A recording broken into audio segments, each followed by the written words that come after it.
ladies and gentlemen, and welcome to another wonderful round here at TRACKILICIOUS. We are doing GT4 things. We've got the GT4 rookies coming at you first. Then we've got the GT4 Open coming at you right after this one. Hello to Jaeger, Caro, Rally, Dutchy, AV6, Scott, Spady, Bud, Kyle Hirsch, Racing, Adam Strange, Mr. Rude, Jay Hall, and everybody else that I may have missed. Thank you so much for being here. Thank you very much for all of the love and support. Before we get any further into the race and the qualifying session that's about a quarter of the way done so far, let's take a look at the calendar very briefly and see if we can find out what the drivers are up to this stinking week. This week on Monday, we're racing at Brands Hatch on October 7th. That's today, of course. And then we have the GT4 Open right after this at Brands Hatch as well.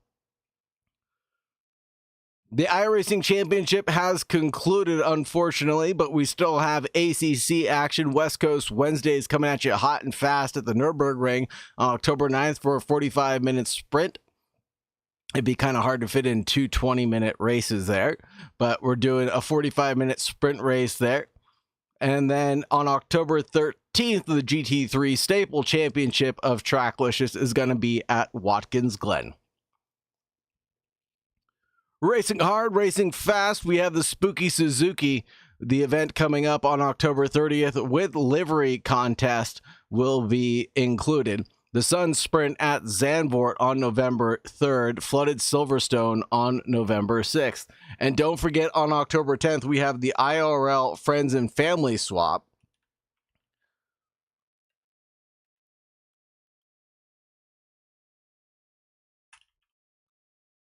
IRL Friends and Family Swap, where we're going to be switching out drivers in real life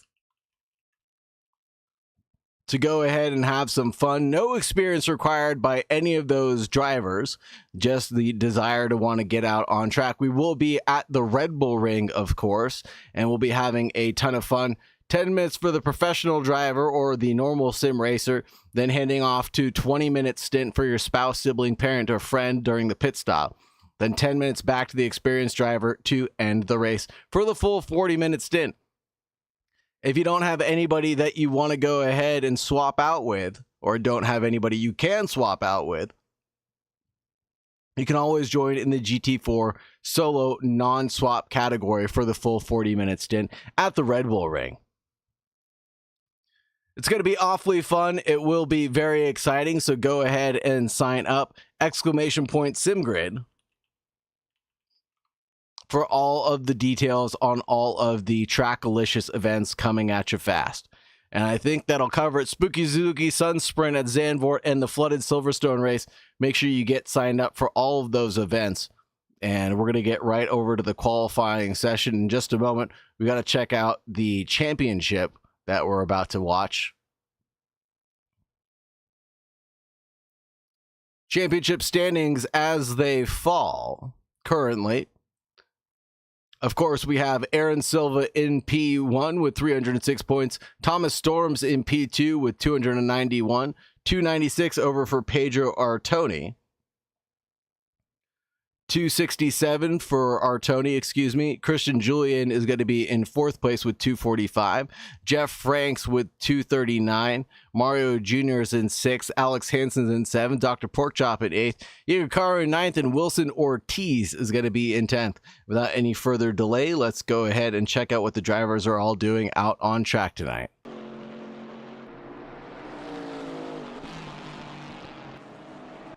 Kyle Hirsch is ready for the event, the IRL Friends and Family Swap.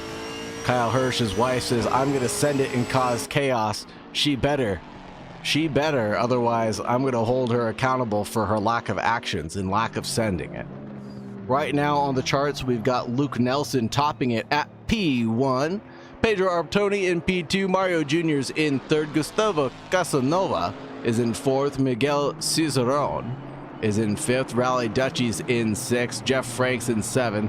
Cody Groves is in 8th. And then we've got everybody in the even number plates is still chilling out in pit lane. And the qualifying session is about to get concluded for the odd number drivers. They have another minute and 35 seconds to get this lap in, and then it'll be handed over to the even number drivers. Split qualifying is not done by plates here in the rookie series, just done by numbers alone.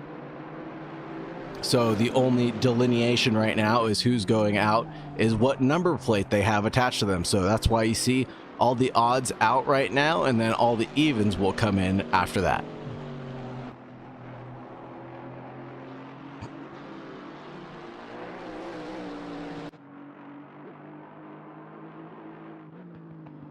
More action yet to come here at Tracklicious. We've got tons of exciting events coming at you fast and hard. Make sure you get signed up for all of them as soon as possible before the signups are concluded, and let us know all of the interest that is waiting up.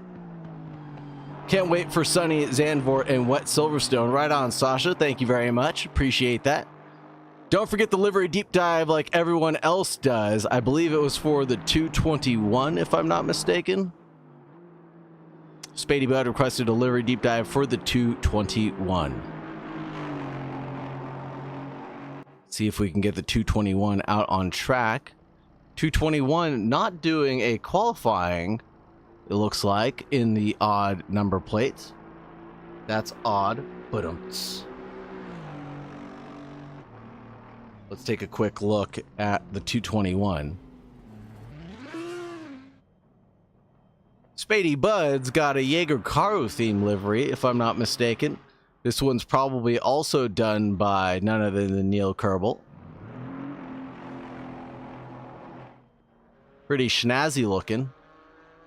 Love the accent lines as well, lined up with the brake lights, accenting the rear exhaust.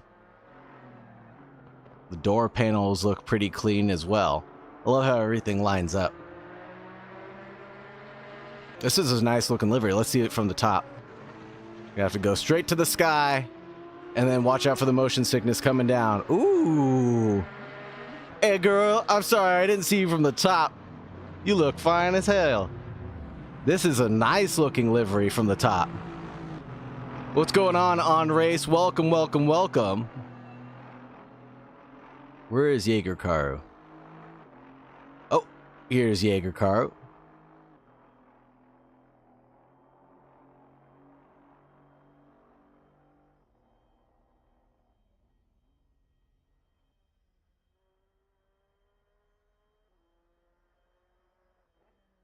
Jaeger Karu feels robbed for his livery. Well, you should feel a little shaken down.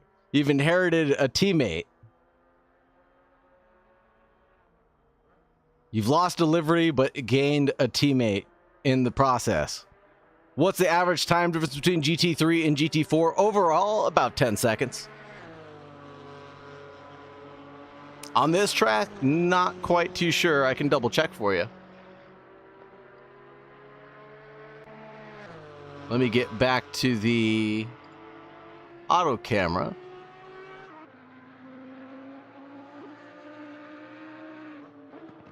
And I will get you some lap times in just a second.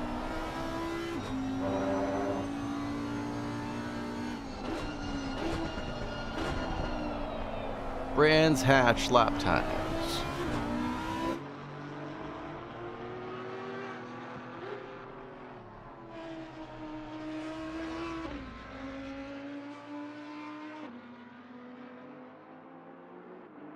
About 10 seconds. We're looking at 121s is good for the Aston Martin, and we're seeing 131s right now, so about that 10 seconds of a gap.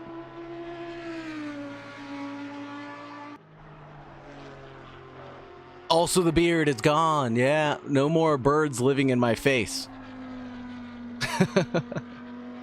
Hopefully that's okay with everybody. Adam Strange requested a fun fact. Man, hate to say it, I didn't come as prepared as I normally do for this evening. Fun fact about Power Rangers, I can give it a crack. Luke Nelson, Artoni Jr., Casanova, Cicerone, Seth Lincoln, Rally Dutchy, Wilson Ortiz squeezes in the 58 McLaren into 7th place. Ortiz gets bumped back by Seth Lincoln right now. Rally Dutchy, Jeff Franks, and Cody Groves. That's your top 12 right now.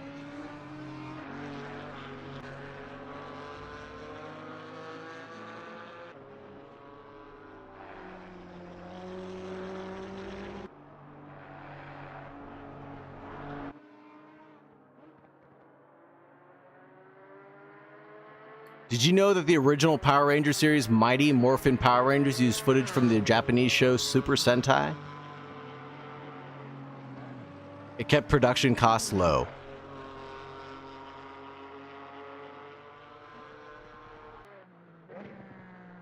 Well then, Adam Strange, I don't know what to tell you.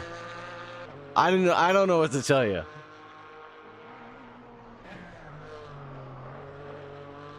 That's all I had. That's all I had for you. I'm sorry you asked about Power Rangers.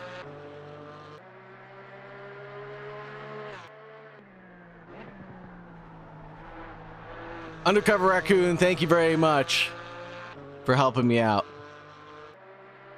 with the fun fact. No offense needed. I got fun facts about Brands Hatch though, if that's what you want.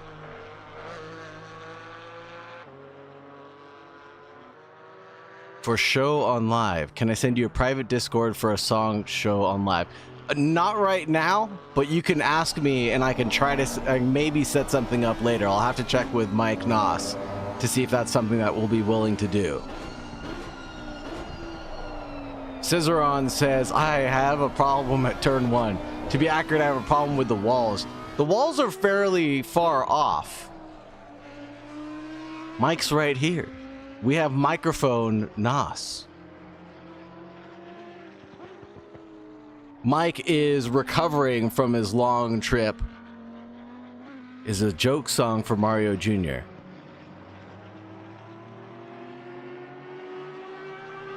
Not to me, says Scissoron. Will Oro, yeah, send me the song, and I'll do my best to get it going.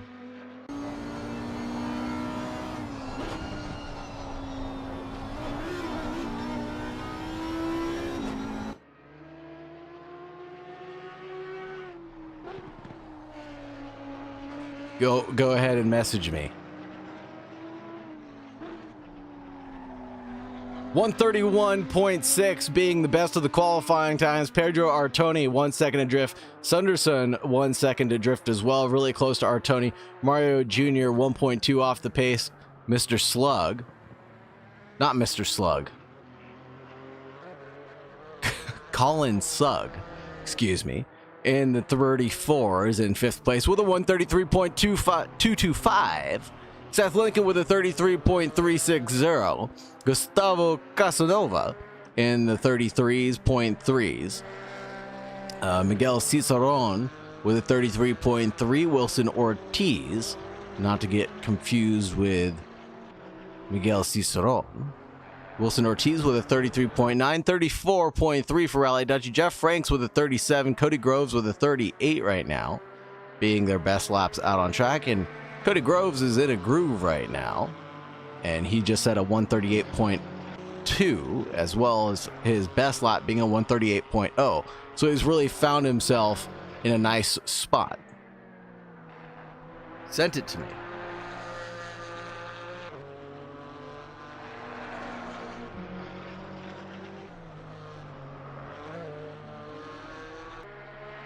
I have accepted the friend's request, sir.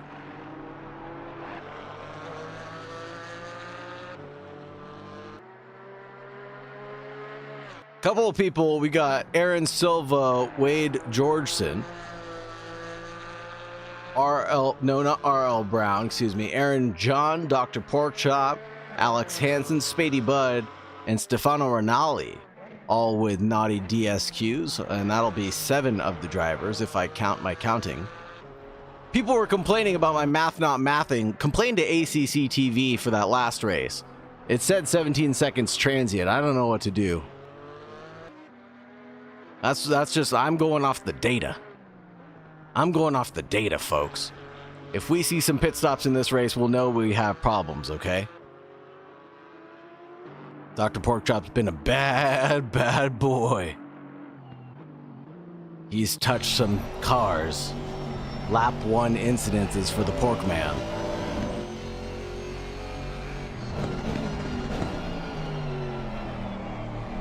Jacob Curtis now promoting himself up into 5th place for the lead F&M car, lead and lonely F&M car here tonight in the number 68 with a 132.9 being his last lap, and getting that in just in the nick of time as well, because he doesn't have any more time left to do another lap after this one. It'll be this one, and that's all he's got, and he goes off the grass a little bit, and that'll slow down his efforts, and I think he's backed out of this one for sure. Check out Colin Slug getting to the line. He's able to promote himself up into 4th place. 2nd row for Colin Slug. That 34 car just at a 132.7, and that Porsche Cayman GT4 car. Not too shabby, not too shabby at all, Mr. Sug.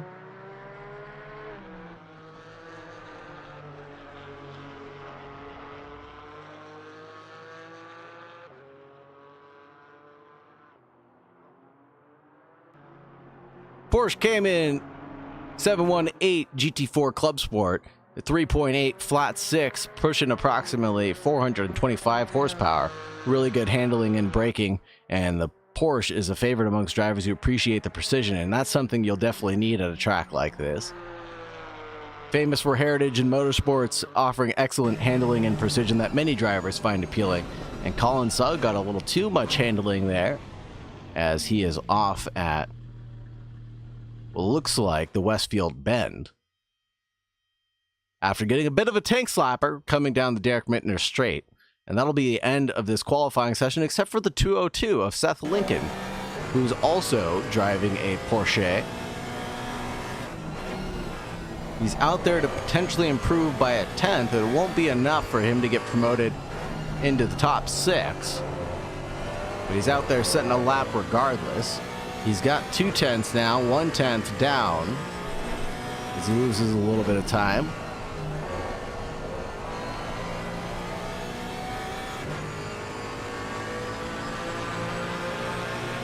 Getting to the line, can Seth Lincoln improve by anything? He got 3 tenths out of himself, and that won't be enough to go into the top 6. Jacob Curtis holds on by just a couple of hundredths, separating the 2 drivers.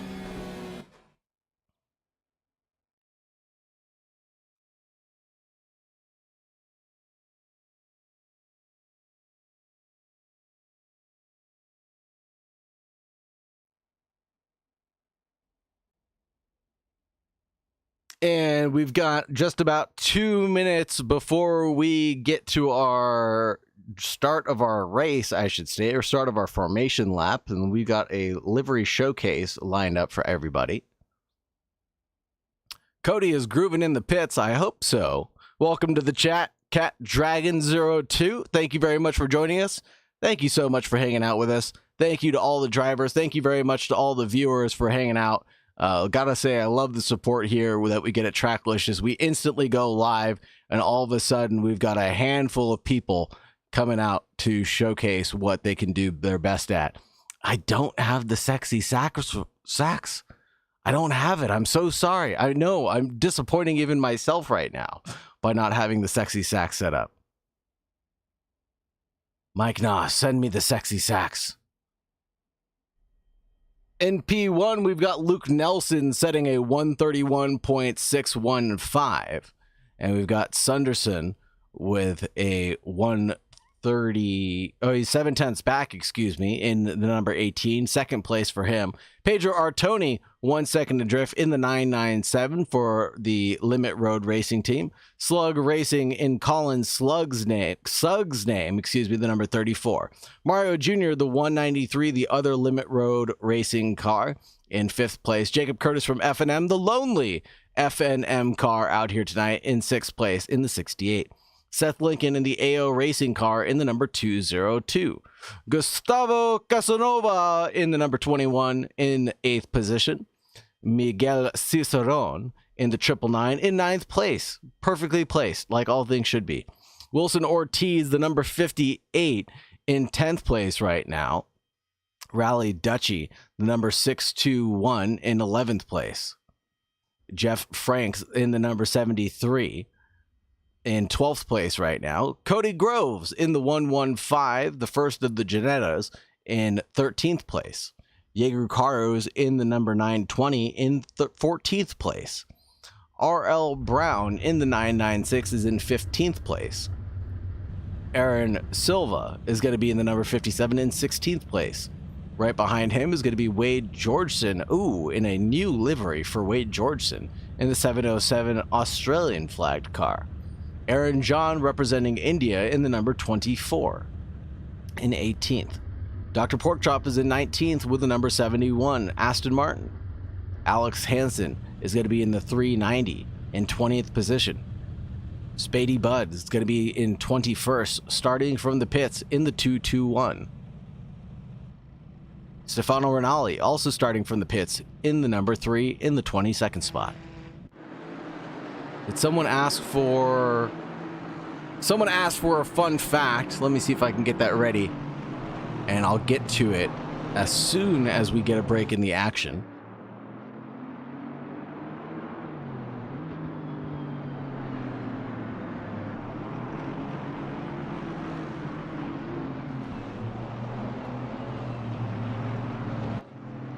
The first recorded motorsport race took place April 28th, 1894, from Paris to Rouen in France, organized by the newspaper Le Petit Journal.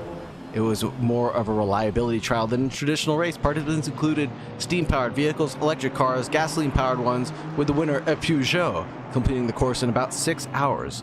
Interestingly, the event was as much about showcasing the viability of motor vehicles as it was about competition, marking a significant milestone in automotive history. Jay Hall says he can hear me in his head. Whoa, whoa, whoa, whoa, whoa, whoa, whoa, whoa, whoa, whoa, whoa, whoa, whoa. Hopefully that's weird. that's gonna turn people off. We've got a race here. Luke Nelson leads Sunderson, Pedro Artoni, Colin Slug, Mario Jr., Jacob Curtis from FNM, Seth Lincoln, Gustavo Casanova, Miguel Ciceron, and Wilson Ortiz. There's your top 10, and we're bound to see some action here with these GT4 times coming in pretty tight. And of course, with the way these GT4 tires go, they'll need a lap to warm up before they get really rolling. Scott was a human deputy of Freetown on the planet of Tatooine under the authority of Sheriff Cobb Vanth. He was killed by a duel by Duros mercenary Cad Bane. How did Scott get brought up into this? I missed something. But I love you nonetheless, Adam Strange. Thank you for the biddy. I believe that's what all the tit streamers say these days. Thank you for the biddies. Thanks for the bits. Thanks for the biddy. I like the biddy better. Thanks for the biddy. Anyways, we've got a race coming at you live here at Tracklicious. Luke Nelson out on track will lead the charge. Ooh, Sunderson trying to get a little bit of a jump here, pumping the brakes to generate some heat in the tires. Followed back a little bit into the starting grid position. Green, green, green, away we go. Sunderson is actually falling back. Pedro Artoni is able to go forward for just a second, almost threading the needle there. Getting involved is going to be Mario Jr., and Mario Jr. does cut off the nose of Sunderson, and that'll be it. The 1, 2, 3 goes away from him, and there goes the FNM car of Jacob Curtis in the background, trying to go for one over Colin Sugg, and he's able to get that move secured. Looking backwards a little bit, Ciceron over Ortiz, Cody Groves over Jaeger Carl, Earl Brown gets around Hansen, and Hansen, one of the people that received a disqualification from qualifying, is gonna have to chop his way up the field right now. And we got Artoni going backwards. Sunderson, oh, Artoni goes way backwards right now, and Sunderson and Jacob Curtis are able to get that position secured. Or is it going to be secured for everybody to get around Artoni up the inside? Oh, a little bit deep there for Colin Sugg. Didn't want to get too far involved in that Porsche for the Slug Racing team. Holding up the pack behind, a little bit of door banging between the car of Seth Lincoln and Miguel Cicerone as they were involved in an accident at the first right-hander. And it's Cicerone there on the inside getting the worst of it, if I'm not too mistaken.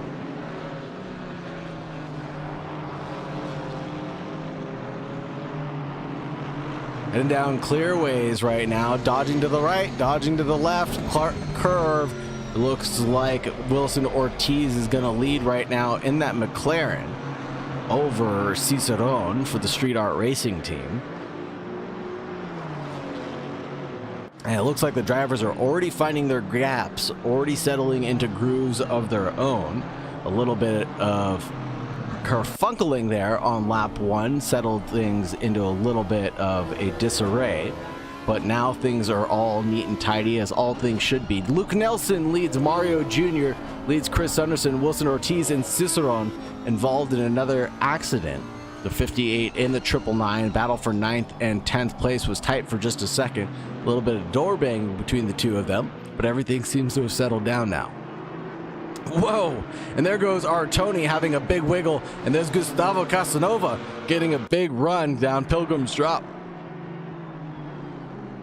And that car is through, the number 21 making the move happen. Pedro Artoni losing out again there at the Derek Minter Straight, and has a bit of a rejoin moment and slowing the pack down behind as he rejoined the track.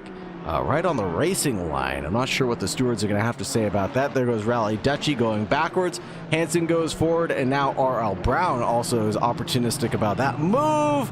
And touch there from Rally Dutchy into Brown. And that's a bit of a Code Brown moment, and Dutchy backs off side by side. Is going to resume between Dutchy and Dr. Porkchop. The 71 and the 621 getting involved with each other. And some nice little action that we're going to see. Seth Lincoln trying to go up the inside of Artoni. Down the Barabam straight and in towards the Paddock Hill bend is Seth Lincoln going to be able to hold on to the inside line. Goes over the curb just like Amadeo told us he would. And is able to get that position secured over Artoni, who's been falling backwards by quite a bit. Artoni's down 5 positions overall right now. And Seth Lincoln's right back where he started. Get out of here, Increased Minion. Banned. Banned for what? Terrorism. I'll get those links out of here. Chris Sunderson's down 1 overall. Mario Jr. is up 3 positions. Luke Nelson's right where he started in first place and sitting there very nicely on his throne. Jake Curtis has gained 2. Gustavo Casanova has gained 3 overall. Colin Sugg's down 2. Pedro Artoni's down at 5. Wilson Ortiz right now is up 1 position. Cicerone's down 1. Alex Hansen's up 9. R.L. Brown's chopping it up, gained 3. Dr. Porkchop's gained 6. Jeff Frank's down 2. Aaron Silva up 2 now, as Silva just was able to get through on Jeff Franks. Jaeger Caru's down 2. Spady Bud's up 4. Rally Dutchy's gained, Rally Dutchy's falling backwards, down 9 now. Aaron John's net gain is 0. And Rally Dutchy's down 10 now. Cody Grove's down 7. Wade Georgeson down 5. And that's all I'm going to say before things get even more shaken up and I have to repeat that list all over again. Take a look at Alex Hansen and Cicerone right now, as these drivers are getting really close, and Alex Hansen spins around Cicerone at the Paddock Hill bend, turn 1, and again, 1 for the stewards. Alex Hansen might be seeing another ban for his qualification. Well, no, those are only lap 1 incidences, so he's fine. He's fine. Jacob Curtis from FNM chasing down Chris Sunderson, though. 68 chasing down the 18. What a wonderful camera of that Fanatec banner. Thank you so much, Fanatec, for sponsoring us. We wish. Ooh, Jacob Curtis really gaining some time on Sunderson right now.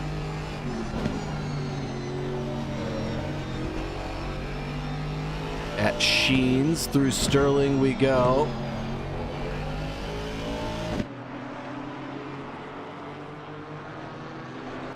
Lap times going the way of Jacob Curtis right now, it looks like. Chris Sunderson has a purple sector 2 in front of him. Luke Nelson holds on to the best lap of the race, a 131.9. And holding on to purple sector 1, sector 2, obviously.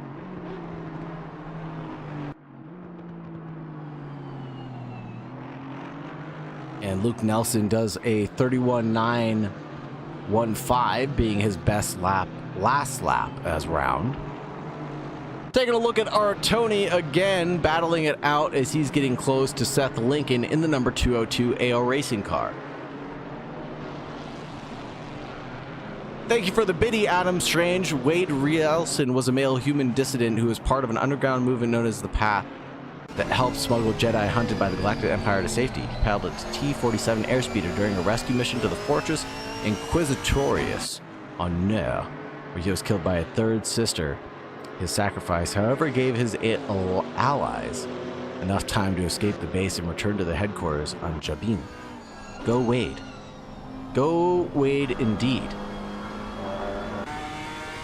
Here's Gustavo Casanova chasing down our Tony. We're going to keep an eye on a few battles right now. Speaking of battles, here's Dr. Porkchop chopping it up with RL Brown. Brown took the optimum line way on the inside, gained a ton of speed there. And you got two Aston Martins battling it out with each other right now. 4-point liter V8 with 495 horsepower, balance handling and strong acceleration. Popular choice amongst a lot of drivers in the GT4 category. We're known for its stability and performance balance, making it well suited for a lot of these tracks here in the GT4 category. But all this battling is going to slow them down. We're going side by side down the Brabham Straight. Looks like R.L. Brown's going to hold on to that inside line. A little bit of door banging there between him and Dr. Porkchop. And it looks like, who is that? Aaron Silva's able to snake right on through. Get one done on Dr. Porkchop as R.L. Brown and Aaron Silva have a little side-by-side love there at turn 1. Whoa, look at Gustavo Casanova getting really close to our Tony and trailing behind. That's Wilson Ortiz and Alex Hansen as well. Four-way battle right now, settling into its own groove. Battle for 7th through 10th. A lot of points on the line between these four drivers here.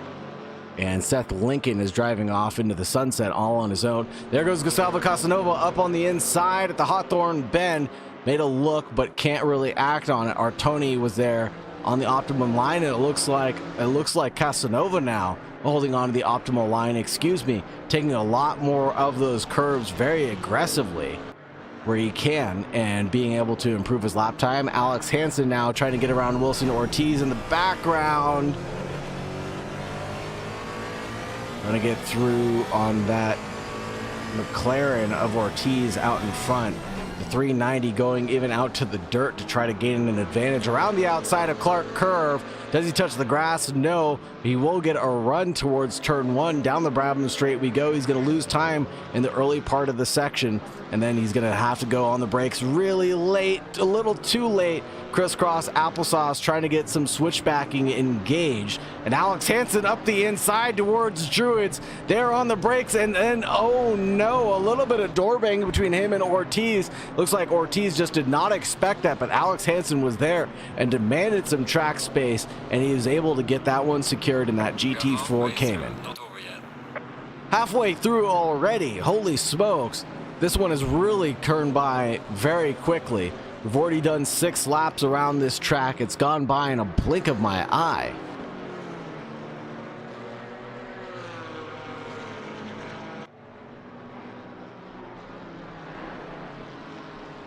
We've got so many limit road racing cars out tonight.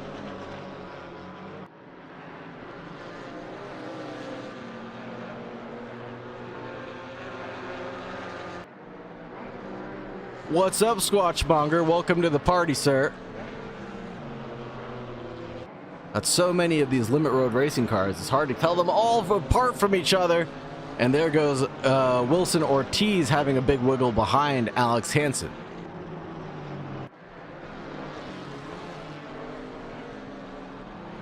And of course, they're all using the same livery color, the green and the black. It was hard to tell them apart. Someone's gonna have to give me a color code guide. Is it like the rims? You guys use different rim colors, I hope? Igor Karu's got RL Brown locked in his sights right now, going up the inside of the Brabham straight, potentially setting himself up for turn 1. And he's going to the optimum line right now. Getting a switchback might not be an option for Jaeger Karu, who's in 14th position overall right now.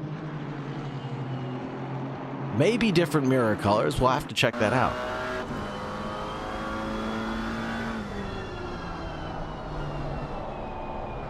No, it's all black here.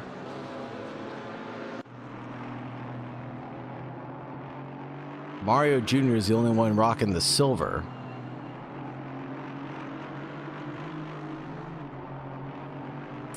Oh, Jaeger Karu and RL Brown touching there. Let's go back 10 seconds and see if we can catch the incident.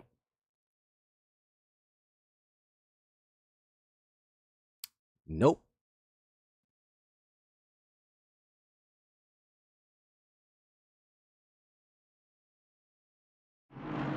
Not gonna give it to us.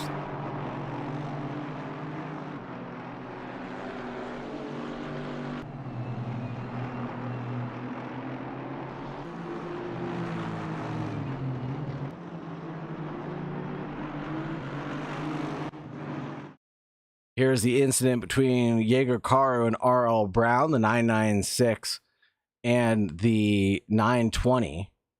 Up the inside goes the 920 of Jaeger Karu, and RL Brown trying to come back across, and Jaeger Karu goes a little bit deep and wide there and just ends up bumping RL Brown off the track and gains that position.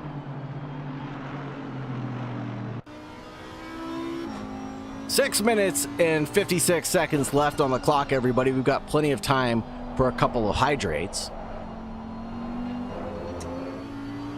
Ooh, that made a nice popping sound.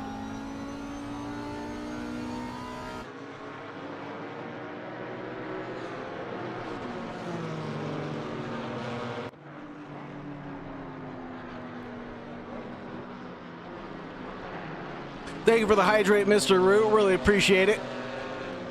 I'll take the one as a win. Ask and ye shall receive here at the Trackalicious team.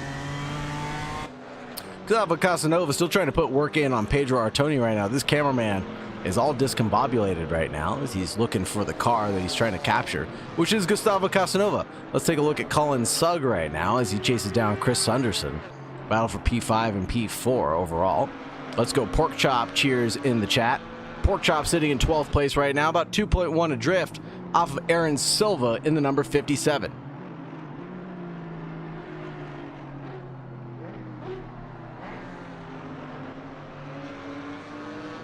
Things have settled down quite a bit with 5.5 minutes left to go.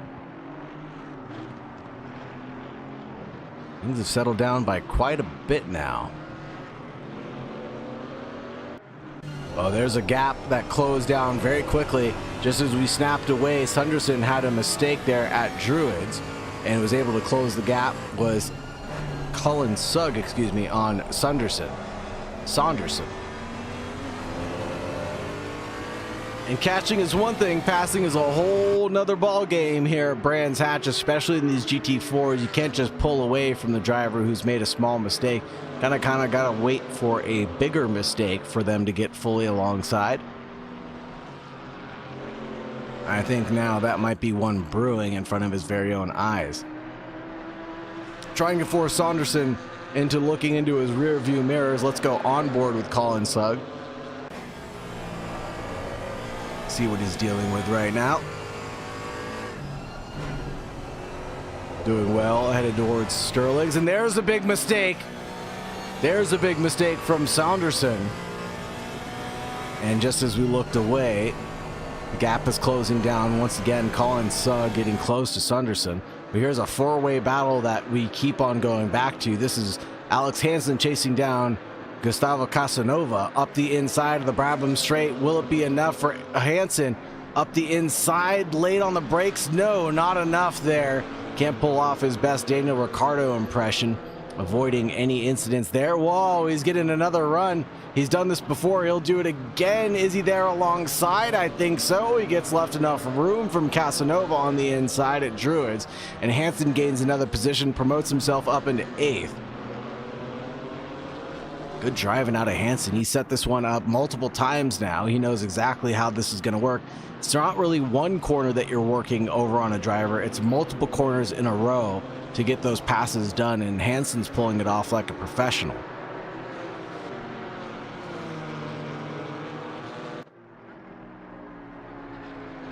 Take a look back at Colin Sugg for the Slug Racing.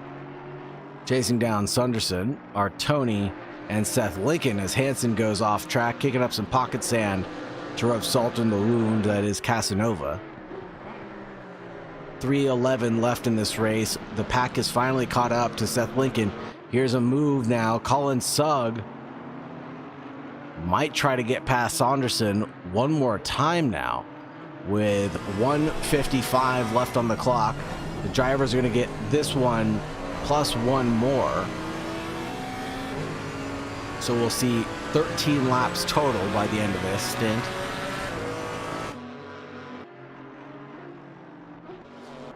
Oh, whoa, there goes a big look from Slug into Saunderson, almost having an incident. Let's see if we can do a quick 20 for 20 recap here and go to the helicam.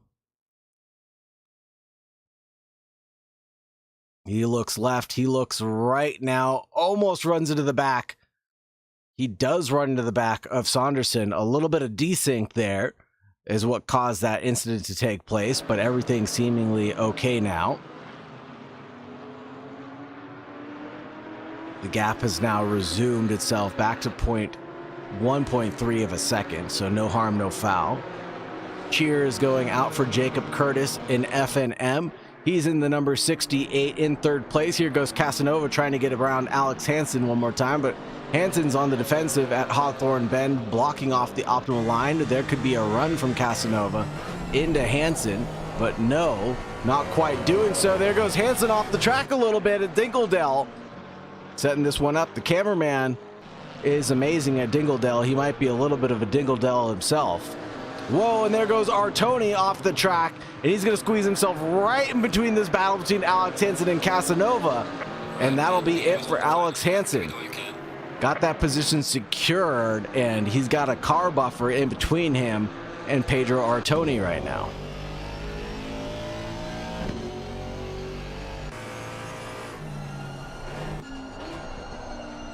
Gaps come back down to around 0.3 of a second. There goes an off from Chris Sunderson. Let's take a look at the helicam. Up the inside, can the Porsche present itself? It sure can. A little bit timid there, trying to not run too wide, but that's a double apex, as Amadeo Castorino informed us. So that Audi was allowed to drift out a little wider, and that Porsche did not want to be there on the inside when that Audi tried to resume back to the racing line.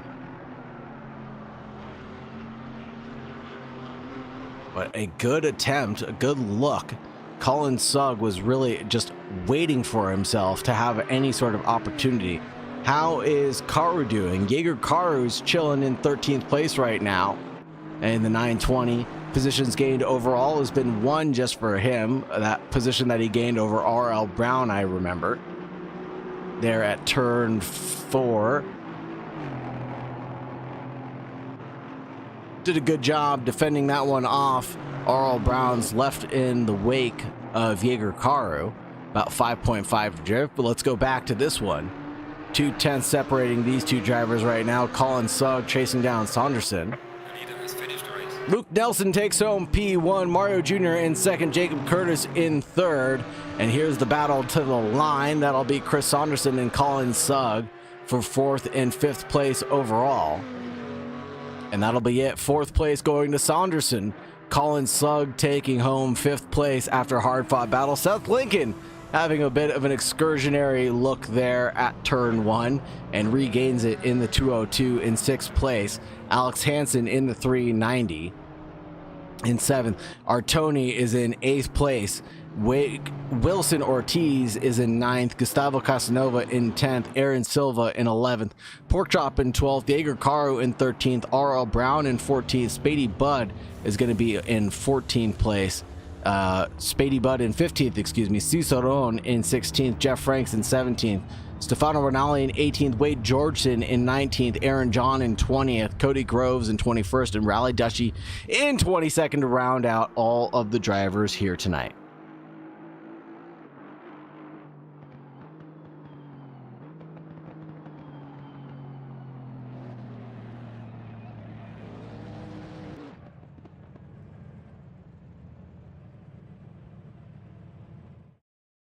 Back over to the studio while we wait for the drivers to get ready for race 2 to get set up.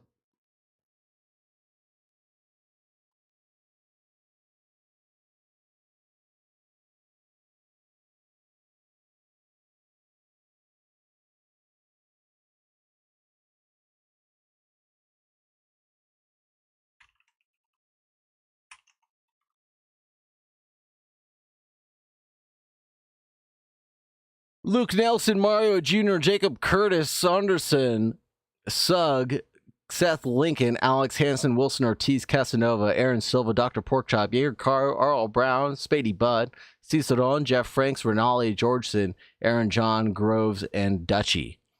Does anybody have a driver of the day to pick from race 1? Mention something in the comments if you've picked out a driver of the day from race 1 that you like a lot. Frankie just said something in chat. I have so much trouble with this track. I don't know if I just can't get the turns right. I avoid like the plague. But what should I do to practice this course? Frankie, there is a YouTube video just for you. I will find it for you. It is a track guide video that we have made here at Tracklicious that I will link to you to show you exactly what you need to be doing in the GT4 cars. Track guide video with Amadeo Castorino.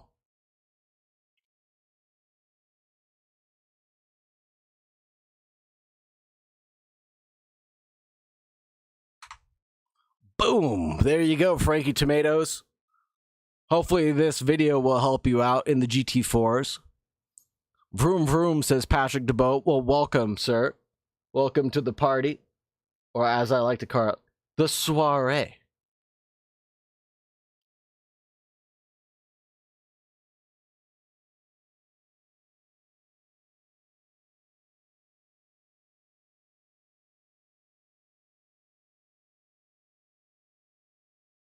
We got 4 minutes and 30 seconds before race 2 gets started. Hi, I need a translator. Will Oro. You need a translator. Okay. Wilson Ortiz. I know no Brazilian whatsoever.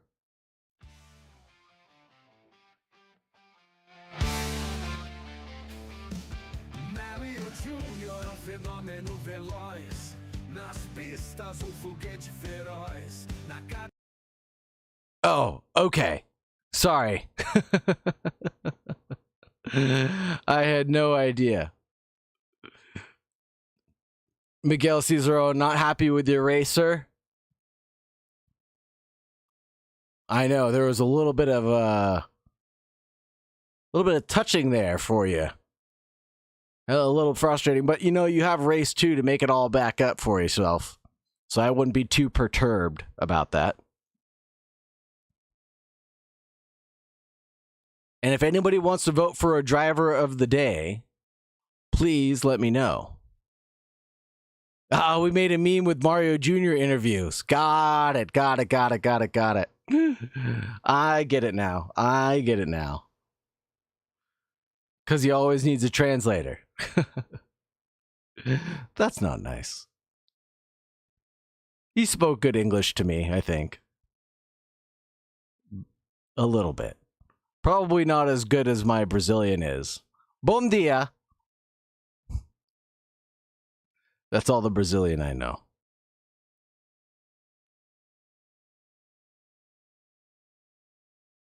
I heard the music. I was just listening to it. I don't know what it means, but I was just listening to it. Seems like it's pretty exciting. And that's a British track. It's not the British track. Now we're at the right British track. Look at that landscaping in the middle. What is that? Is that like a corn maze? I don't know what they have going on at Brands Hatch, but they've got like a corn maze in their infield section. I don't know why someone would put a corn maze in the infield section. That seems awfully dangerous. What if someone gets lost there? Who's going to retrieve said people from the corn maze in the middle of Brands Hatch? I'm not going to go get anybody. Would you like to go get rescued from the corn maze at Brands Hatch? If you were at a racetrack, would you go to a corn maze? Look at it. Look at it. Look at the corn maze. Right there, like right above my left shoulder. Next time it pops up in like 1 minute and 30 seconds, it'll pop up again. Tell me if that's the kind of stuff that you're into. Going to a racetrack and getting caught in a corn maze. I would leave you there. Patrick DeBow, if you got lost in the corn maze, I'd come get you, though. We got to vote for Sunderson for driver of the day in P4. Okay. Thank you very much for being here. Allison 28. See, corn maze. Corn maze right over my left shoulder.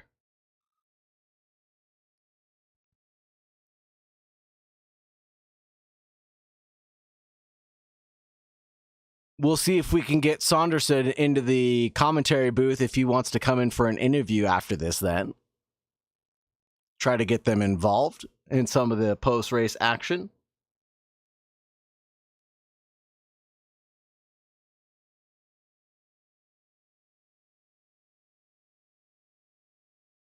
"20 seconds on the clock. I'm going to sneak in a quick hydrate before we get started.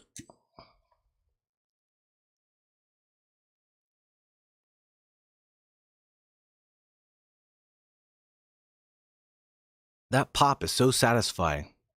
Let me play it for you. No.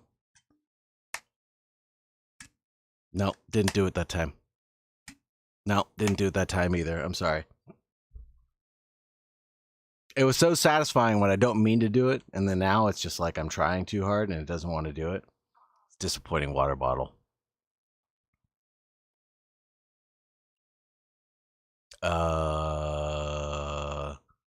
Let's clear some data.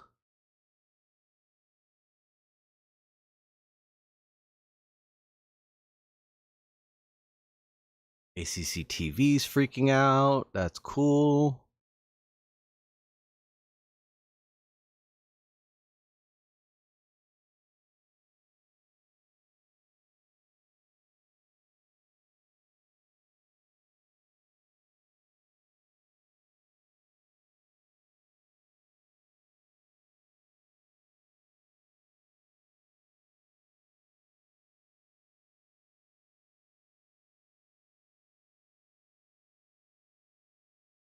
Let's get started with our livery shakedown. Luke Nelson leads in first place over Mario Jr. in second in the Mercedes AMG in the 193.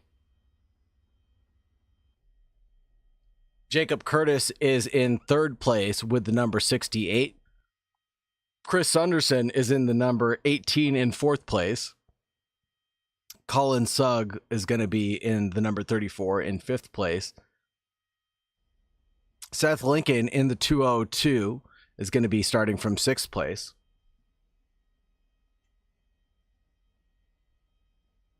Alex Hansen is going to be in seventh. Pedro Artoni in eighth place in the 997. Wilson Ortiz in ninth place in the number 58. Gustavo Casanova in position 10 in the number 21. Aaron Silva is in 11th place in the number 57. Number 12 spot goes to Dr. Porkchop in the number 71. Diego Caru in 13th place in the 920. R.L. Brown in 14th place in the 996. Spady Bud in position 15 in the 221. The 221, excuse me. Miguel Ciceron in the number 16th spot in the 999. Jeff Franks in the number 17th spot in 73. Stefano Rinaldi is in the 18th spot in number 3. Wade Georgeson is in 19th spot with the 707.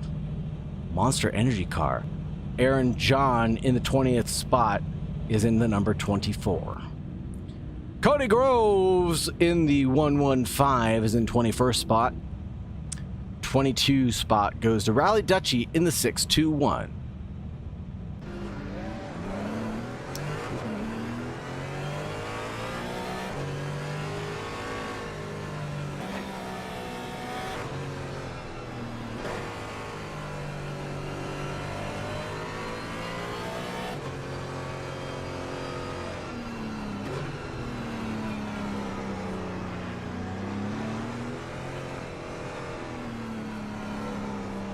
Ooh, the track is fast, everybody. That means the drivers are going to go even faster than they did before, right? Is that how that works? No, that's not how that works. That means that there's lower grip than there was before. The drivers are going to have a harder time than ever keeping it underneath them. Track temperature is going to be 16 degrees Celsius. The ambient temperature is going to be 15 degrees Celsius. Obviously, what the drivers are going off of for their tire temperatures.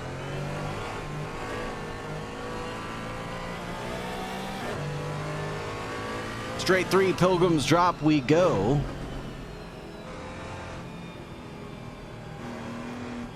Will Oro, thank you very much for the hydrate, my friend. Livery deep dive for Wade Georgeson being redeemed.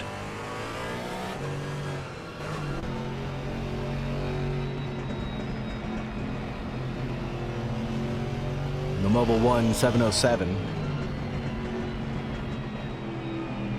Monster Energy.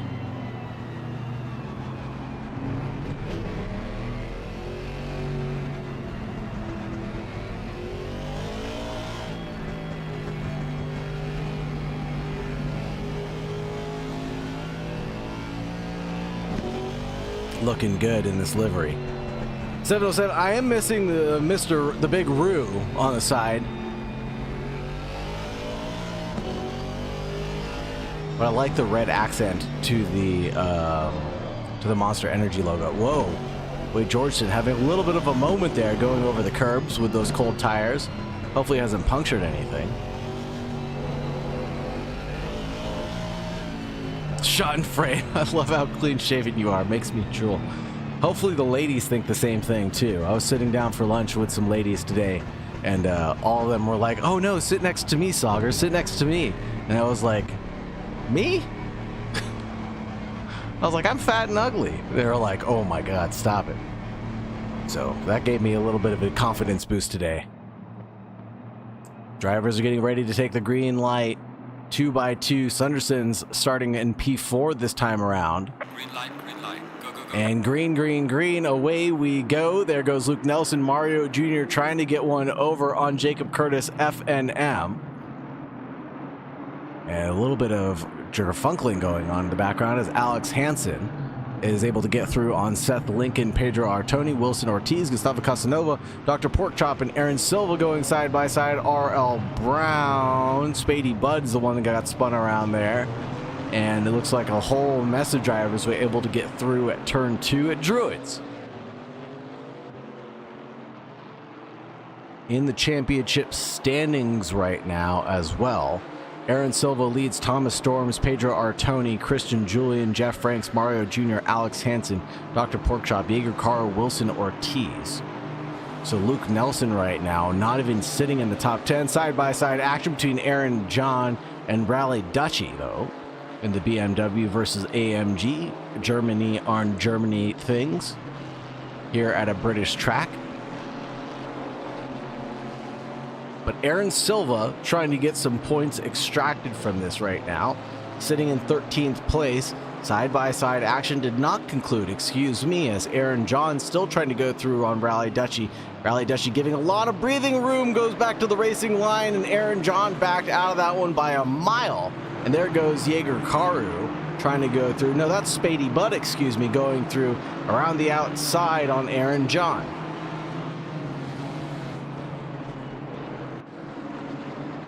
Looks like a Rally Dutchie and Cody Groves now. Rally Dutchie chopping it up like a NASCAR driver, going through on Cody Groves on lap 1 pretty steadily.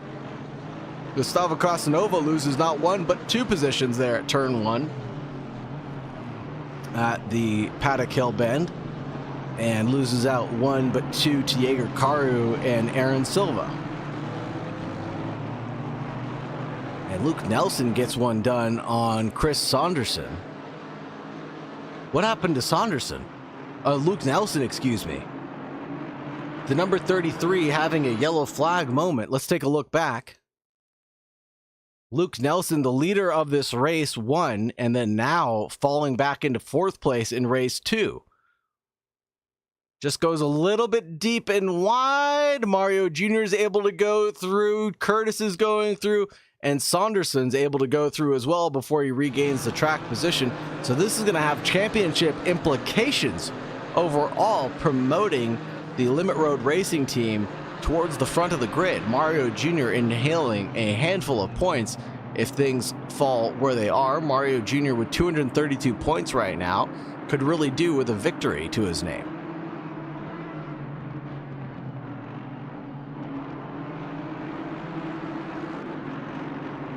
That is if things settle where they fall right now.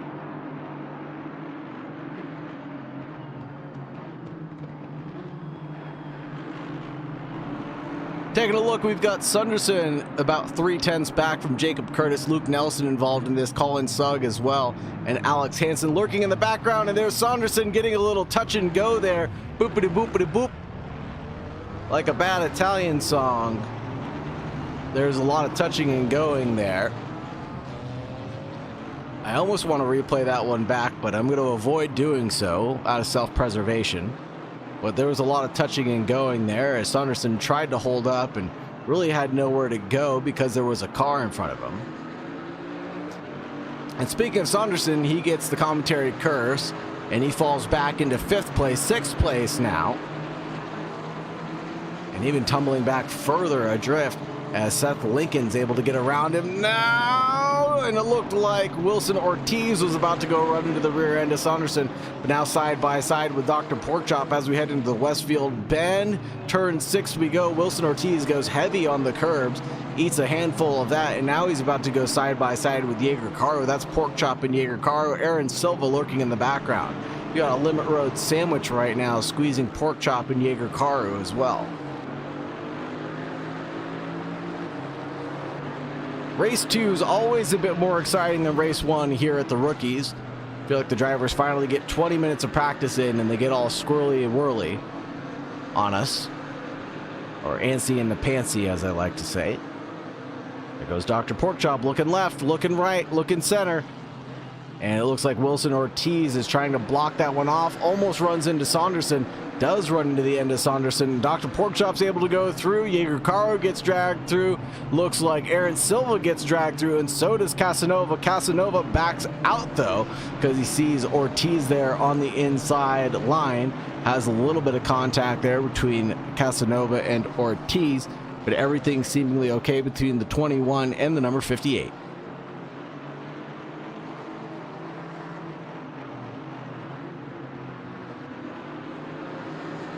Tons of tight battles all around, all on track right now. Pedro Artoni getting chased down by Luke Nelson, the reigning World Race 1 champion, excuse me, trying to come back after the top 3 steps of the podium.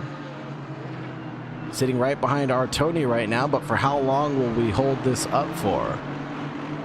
Alex Hansen with the fastest lap of the race, a 132.682.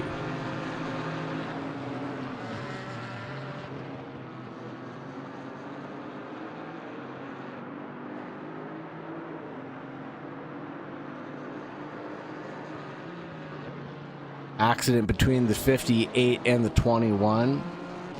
Take a quick look and see what happened here. Casanova and Wilson Ortiz get involved with a little bit of an incident now.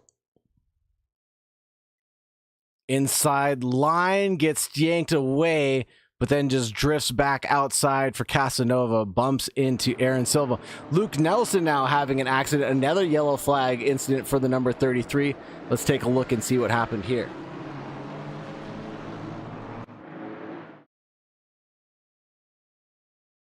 Coming down the Brabham straight in towards turn 1 behind Pedro Artoni, goes way too deep there on the inside, smashes on the brake pedal, and then goes off and deep again in the same place he went off last time. You could almost see the tire tracks that he was digging himself into being the exact same as previously.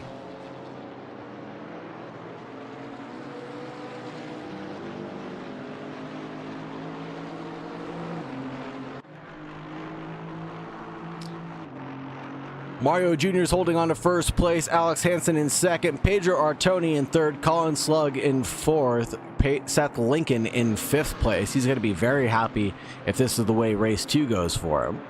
Chris Saunderson, Dr. Porkchop, Jaeger Caro, Gustavo Casanova, and Aaron Silva. There's your top 10. Here goes a battle between Jeff Franks, Jacob Curtis, and R.L. Brown out in front.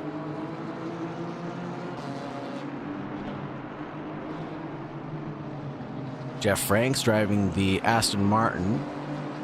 Jacob Curtis driving a R.L. Brown driving an Aston Martin. Jacob Curtis in an Aston Martin. And it looks like Jeff Franks being in the AMG. Oh, and R.L. Brown has it off there at turn 1 himself. And that lets Casanova, that lets Franks and Jacob Curtis through from F&M.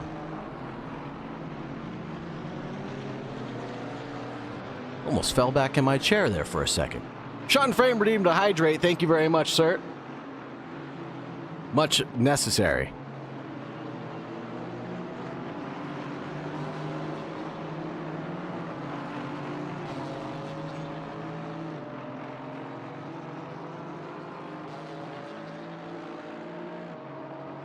Whew.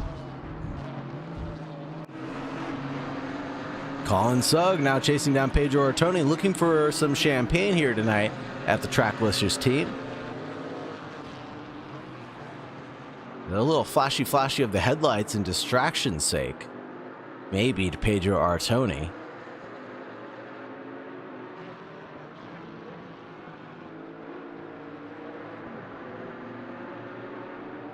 A little bit of distraction here, left, right, and center. The Camaro GT4 pushing 6.2 liter V8 with 450 horsepower. The Porsche, however, inline flat 6 3.8 liter, 425 horsepower. And we've got two of them nose to tail right now. So two identical matching cars, the 34 and the 202. That's Colin Slug and Seth Lincoln battling it out for the top 5. And Pedro Artoni peels away during the short straightaways with all of that V8 power. Really aggressive driving style, powerful V8 engine, and favored on tracks with straight line speed, but looks like Artoni's making it work very well for himself right now.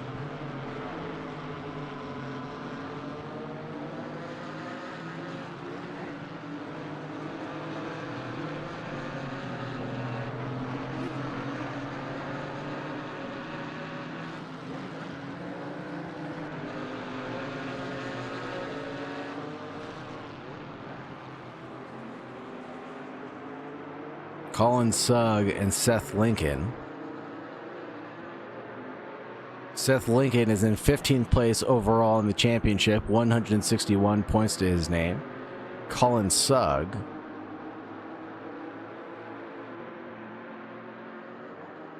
is in 16th place overall in this championship, so These two drivers going at it side by side right now, and there goes Sug going a little bit off, and there goes Seth Lincoln going a little bit off into our Tony there and slowing him down a little bit. But that Porsche had a big, nice drift there.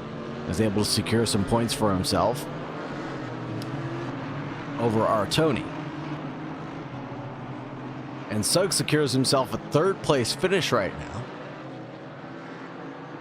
8 minutes, 20 seconds left, obviously, left on the clock.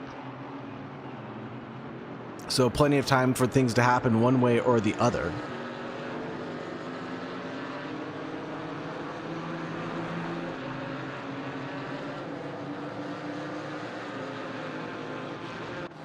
Take a look back at Jeff Franks and Gustavo Casanova right now. Also, Jaeger Caru is sitting in the top 10 right now, doing a very good job for himself.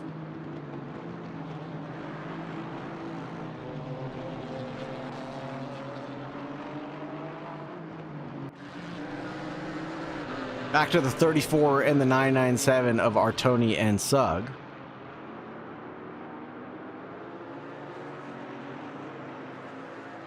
Everything seemingly looking all right for the drivers. Everything staying pretty much status quo right now.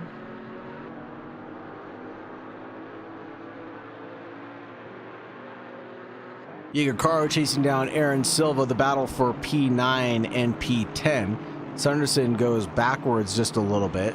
Jaeger Caru's there holding on to Aaron Silva into the top 10. But now he's got Jeff Franks to deal with behind. 8/10 was the gaps, come down to around 3/10 as we enter Druids.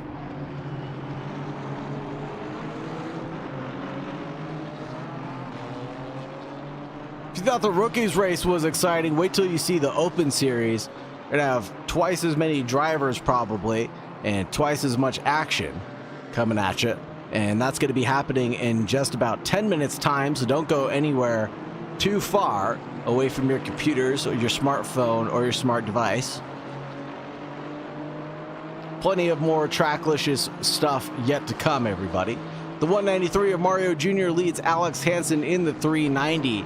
Leads Colin Sugg in 34. Pedro Artoni in 4th place. Seth Lincoln in 5th. Dr. Porkchop in 6th. Jacob Curtis in 7th. Aaron Silva in 8th. Jaeger Caru in 9th. Battling it out with Jeff Franks for the top 10. The last position into the top 10. And there goes Jeff Franks with a big old drift. Going through right before Sterling's. And he's able to get the car collected with that AMG and AMG. Both really pushing each other to the absolute brink of their capabilities and trying to work together, maybe not so, on this McLaren.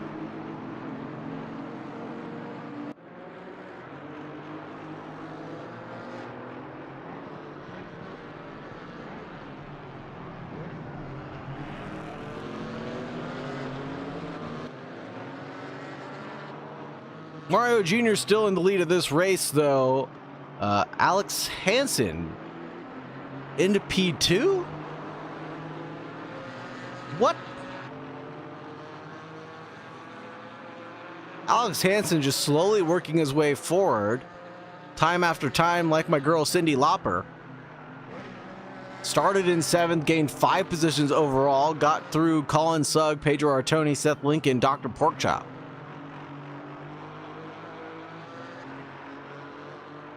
Alex Hansen might be my driver of the day. I did drink. I did hydrate. Thank you very much, Shot and Frame.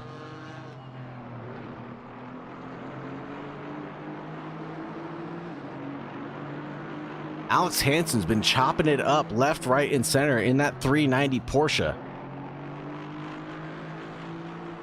Doing a great job of doing that work as well. Gaps have pretty much calmed down right now. Let's talk about the track for just a brief moment.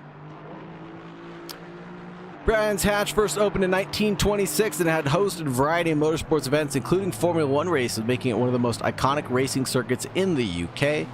The circuit features multiple configurations, including the Grand Prix circuit and the shorter Indy circuit, allowing for different types of racing events. Brands Hatch is known for its natural amphitheater type layout, which provides excellent viewing for spectators enabling them to see multiple parts of the track from various vantage points all around the circuit.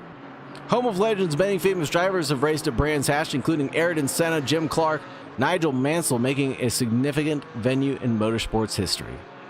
Beyond race cars, Brands Hatch also hosts motorcycle racing, touring cars, and even events like British Superbike Championship, showcasing a wide variety of motorsport disciplines. The circuit has been a venue for endurance racing, including the prestigious 6 hours of Brands Hatch, contributing to its reputation in the motorsports community. In addition to racing, Brands Hatch has been featured in various films and television shows, further cementing its place in pop culture.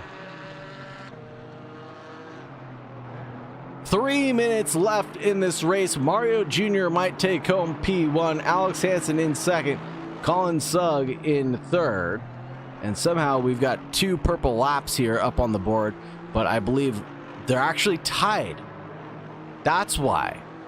Best lap being Mario Jr.'s 132.352 to Jacob Curtis's 132.352. But Jacob Curtis obviously set that one second. Or set that one first, excuse me. So his name is illuminated on my leaderboard.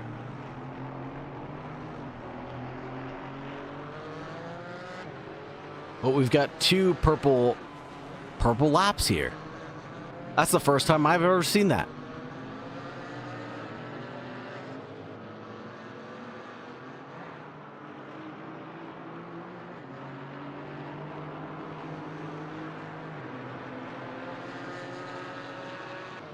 But Jacob Curtis from P2 back to P15 back to P6 is wild. Sure is.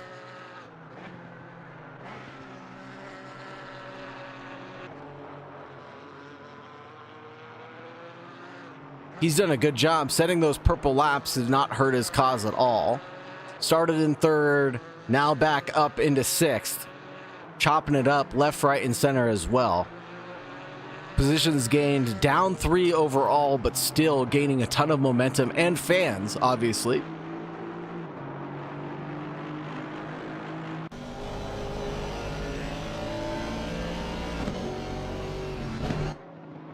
Here's R.L. Brown getting chased down by Rally Dutchy. Alright, man. Leader is on the final lap. Give it all you can. Leaders on the final lap already, everybody. Mario Jr., Alex Hansen, Colin Slug leading the charge. 1, 2, 3 right now. But here goes R.L. Brown battling it out with Rally Dutchy. Aaron Silva getting chased down by Jeff Franks as well.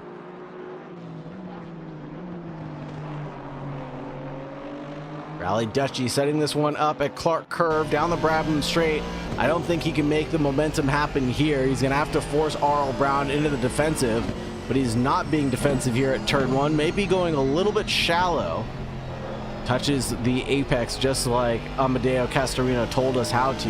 You can see in that mirror behind, around the outside, Rally Dutchy tries to go for a switchback, getting that late apex there at turn 2 Druids, but not able to do so.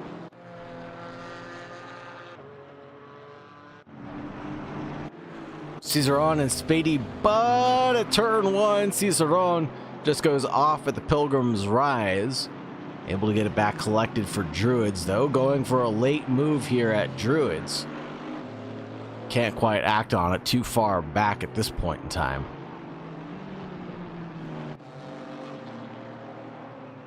Rally Dutchy still battling it out with R.L. Brown. RD battling it with RLB.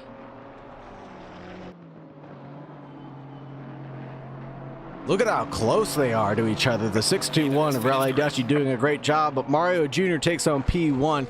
Alex Hansen takes home P2. Colin Sugg in P3. Leads Pedro Artoni in 4th. Seth Lincoln in 5th. Jacob Curtis in 6th. Dr. Porkchop in 7th. Igor Caro in 8th. Aaron Silva in 9th. Jeff Franks in 10th. Gustavo Casanova in 11th. R.L. Brown and Rally Dutchy getting really close. Will this be a drag to the line? I think it will be. Up the inside goes Rally Dutchy. Can he get a wheel well along the inside? No, just in the nick of time. A great battle down to the wire. 100th separating the two drivers. And a bit of a thousandth of a nose. We call that being separated by an RCH in the construction world. Wilson Ortiz, Stefano Rinaldi, Spady Bud, Cicerone, Aaron John, Cody Groves, Chris Anderson, and Wade Georgeson.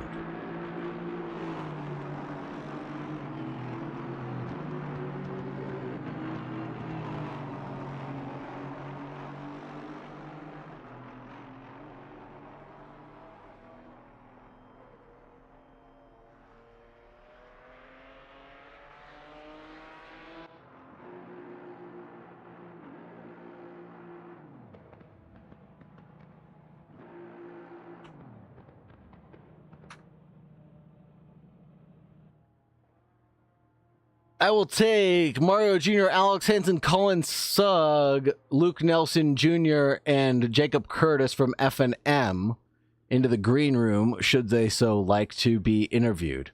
Okay, I've already gotten Alex Hansen, and we've got Mario Jr. and Pedro Artoni, so I assume that one of them is a translator for Mario Jr.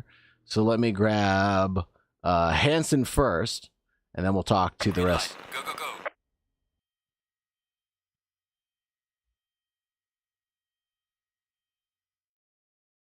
Alex Hansen, are you there, sir? Yes, hello. How are you doing, Mr. Hansen? Oh, better now.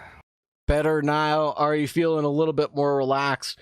Heck of a drive that you ended up having, starting from the back of the field, working your way up to 7th on the grid for race 1, and then working your way under the second step of the podium for race 2. Thank you.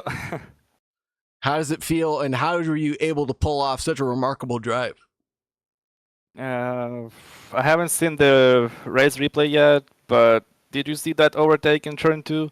I just overtook everyone. Oh my god. I don't know how many times you did it. I saw it at least 2 times where you'd set it up basically at Clark Curve at the final corner, and then you'd force someone into the defensive zone at turn 1, and then set them up to take the position at turn 2. You did a really good job of executing that. Oh yeah, just got lucky this time. Where did you learn to make a move like that? Oh, I don't even know what to say. You're supposed to say, "Of course, Saagar. I learned it from Amadeo Castorino from the track guide video that I watched, featured by Tracklicious."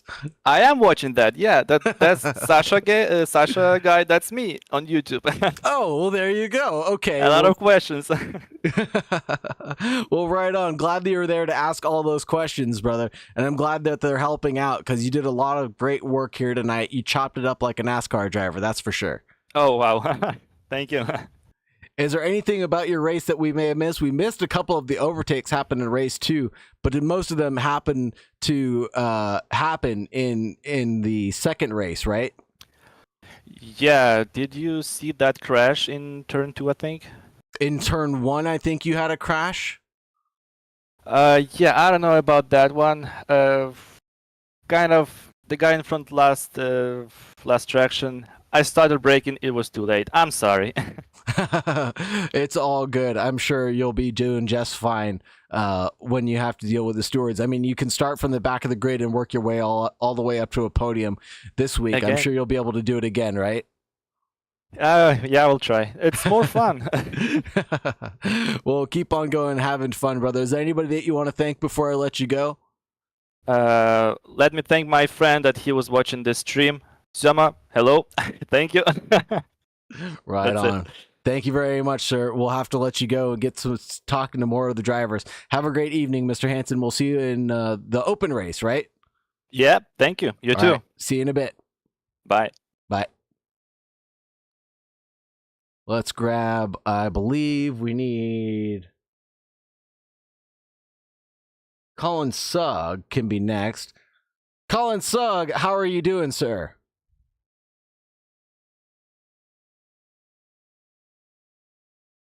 Colin Sugg, going once. Going twice. Let me make sure that you can hear me. Oh, Colin Sugg. Well, let's see. Colin Sugg, are you there? Oh, he's back into the green room himself. Okay. Well, we are going to grab Jacob Curtis then. from FNM.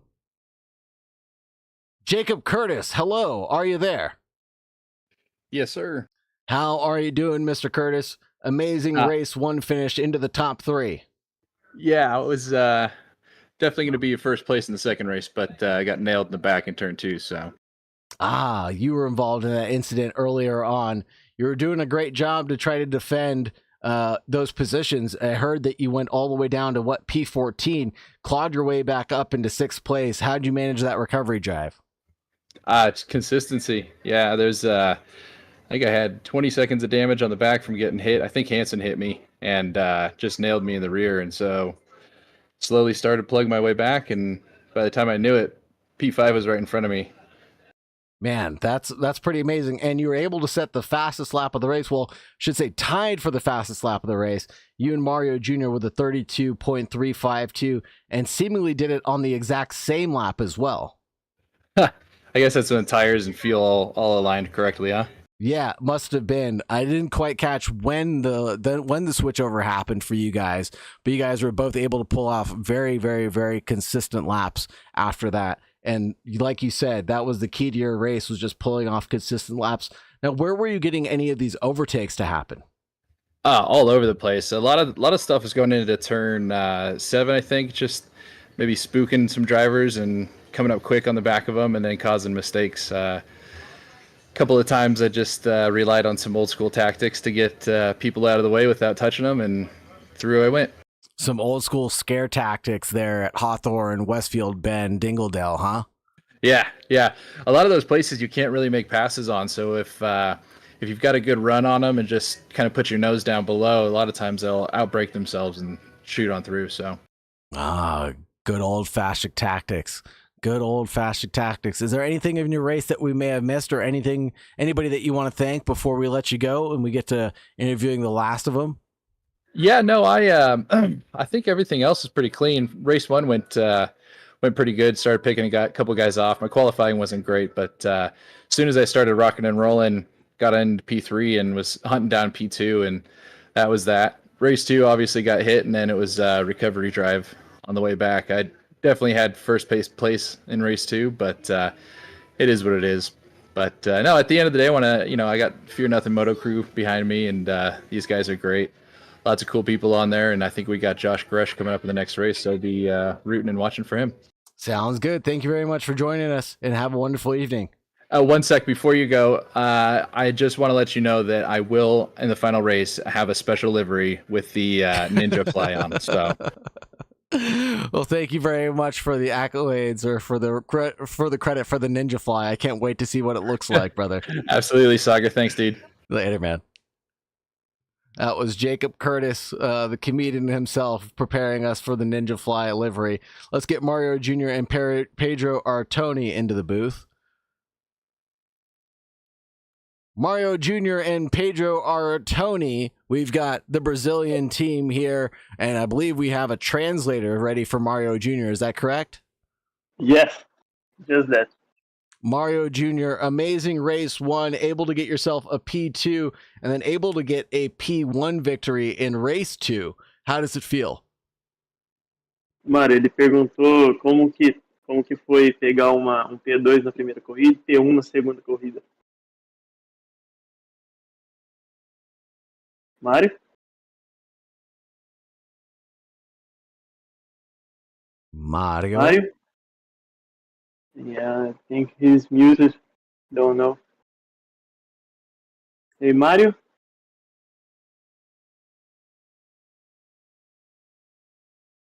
Let me try to grab Colin Slug one more time. We've only got a little bit of time left before the qualifying starts for race 2, but I'll try to grab you guys back in just a second, okay? Okay.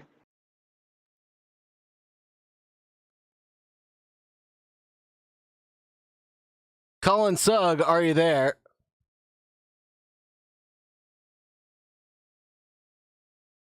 Hello, Colin?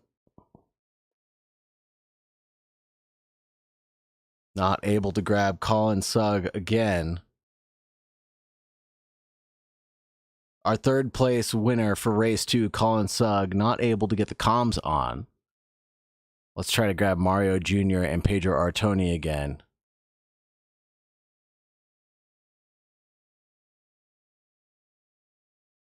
Mario, are you there, brother?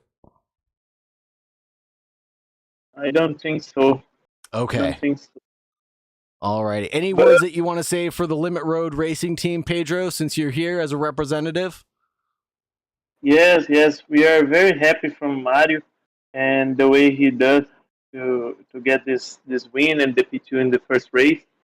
And we train a lot, and Mario is struggling in the training sessions with a little bit of time, but in the race he managed to do his best times of life and to get the race. Well, amazing work for him to get those results that you guys desperately need. And those championship points will help him as well as Limit Road Racing Team in general. So keep up the hard work, guys. Thank you. Have a great day. Oh, go ahead. Thank you. No, we made a song from Mario. William Oro, one of our teammates, made. Can I play it? Oi, alguém escuta? I saw that. Oh, Mario Jr. Hi, is hi, back. hi. Hello. Pedro, agora voltou. Pode falar que agora comecei a voar. Agora bugou, não tava escutando nada. Tá, ele perguntou como foi ter o P1 e o P2 e P1. Só um pouco rápido. Foi difícil, bem difícil. Aproveitei os erros da galera da frente e consegui manter umas voltas rápidas e deu certo no final. By the first question that you made, he said it's very difficult.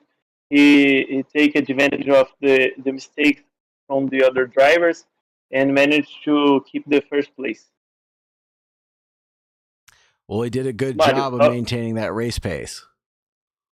Ele falou parabéns por ter mantido o ritmo. Toca a música aí. Obrigado. He will play the song for you guys.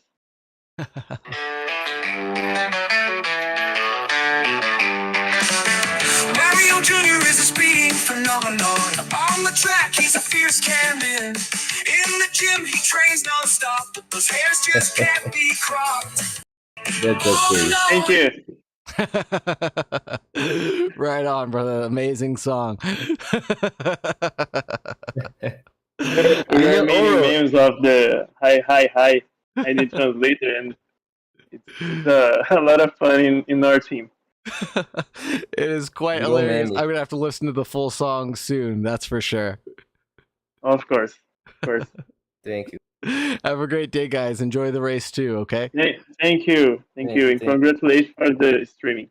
Thank you, brother. Be safe. Bye. Bye. Try one more time to grab Colin Sugg. Colin Sugg, can you hear me? Colin Sugg, can you hear me? Hello. Hello, Colin. How are you?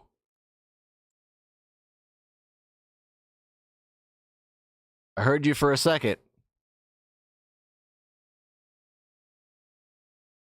Well, I can't hear anything. I can hear you. Can you hear me? No?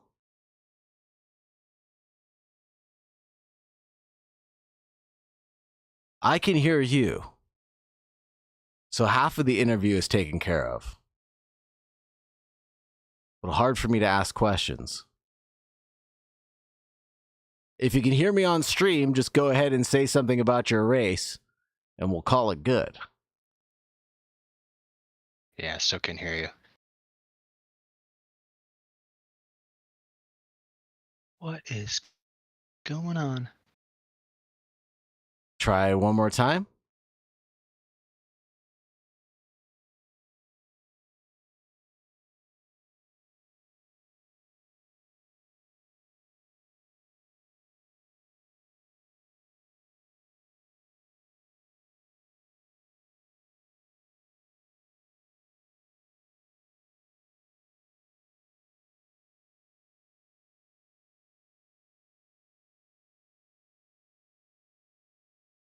Test. 1, 2, 3 for Colin Sugg. One last time.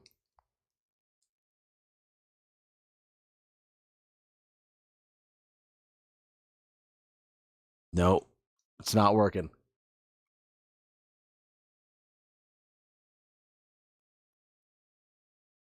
Colin Sugg will have to try another time. I'm sorry, friend. We've got the next race to broadcast here shortly. Hello, hello, hello. I think I can hear you now. Can you hear me now? Can you hear me? I can hear you. Yes, sir. Well. Hello? Oh man, I can hear you now. I can hear you as well. Okay. Give us a quick rundown of your I'll do. race 2.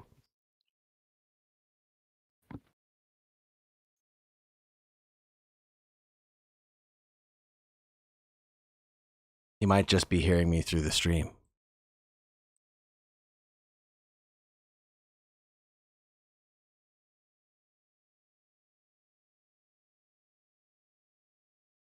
Alrighty then.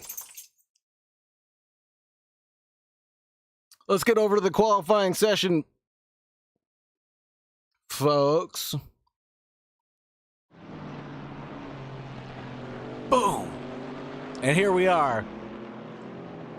The Open Series GT4 Open Optimum Track. Temperatures scorching hot. 26 degrees Celsius.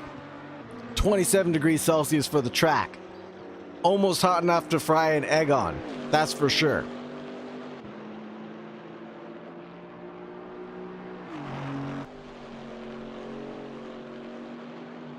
Pros are supposed to be out first. ACC TV needing a quick reset. Drivers are just getting their installation laps going.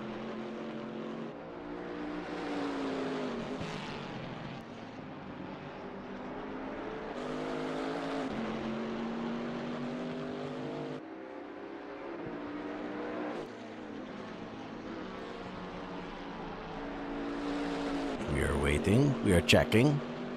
ACC TV is checking. Ollie Raza with a 131 right now, leading Justin Beachley in P2.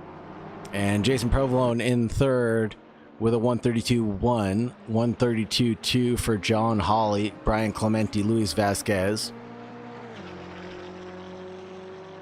Sorry, Slug. I tried to get you working a few times. Thank you very much for your understanding. We did have to get on to the next session, though.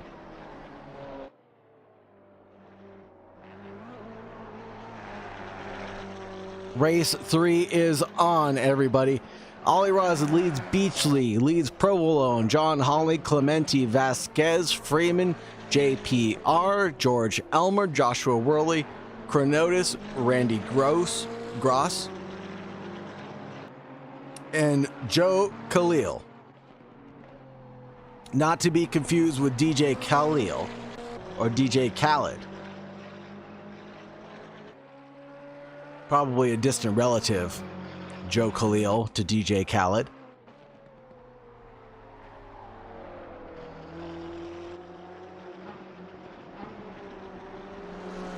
Look at how much curb these guys are taking over there at T1. Really pushing it to the limit here in the pro category.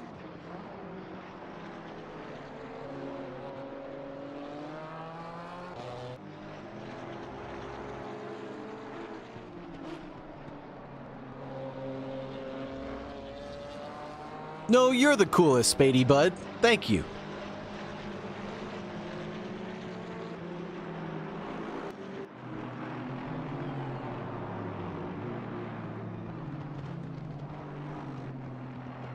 Whew. Man, oh man. Stig win. No, thanks for the follow, buddy. Appreciate you being here. Appreciate the follow. Thank you very much for joining the TRACKILICIOUS team. Go ahead and grab yourself some race fuel and go ahead and redeem a hydrate. Stigwin wants to race with us. Welcome to the party! Exclamation point SimGrid. To find out how you can join up, hang out with us, and race with us, and all that fun stuff. Links down below where Nightbot just posted. Welcome to all the action. Also, exclamation point Discord. Thank you, Spady Bud, for the exclamation point Discord. And feel free to join the Discord and come join us and hang out with us and come talk all the smack talk that you possibly ever want to talk to us. And if you're ever featured in the top 3 or featured as driver of the day, you will obviously get an interview. Stigwin's already on SimGrid, joining the Discord now. Right on, brother. Thank you very much for joining us. Hope to see you out on track sometime this week or next week. What's the best horror movie? Ooh.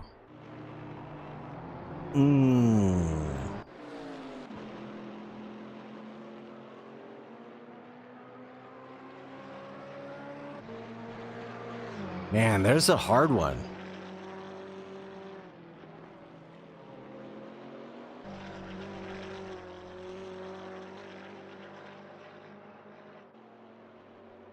You know, The Sixth Sense was actually pretty creepy.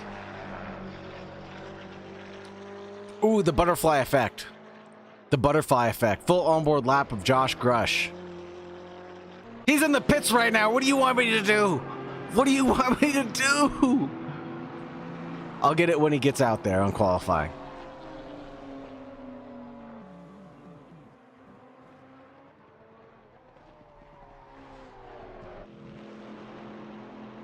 But those are always the best races, Spady Bud. You get hit, you climb back up, you die all over again. You had no expectations in the first place. It's all good, man. At least you have the can-do attitude to try to claw back into it. No. maybe just me. I rarely ever finish first, so those races don't exist for me.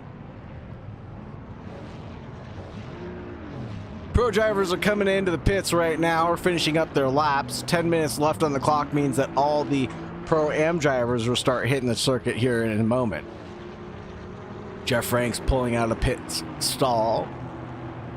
Ollie Raza, JPR, John Hawley, Justin Beachley, Jason Provolone, George Elmer, Brian Clementi, Luis Vasquez, Professor Canotas, Alex Freeman, Joshua Worley, Randy Gross, and Joe Khalil.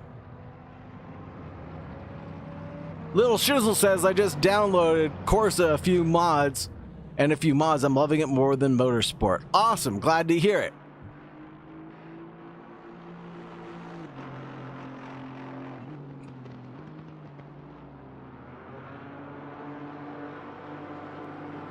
Now I gotta ask, did you download a set of Corsa or ACC? Little Shizzle. Because this is a set of Corsa Competizione with GT3 and GT4 cars and GT2 cars.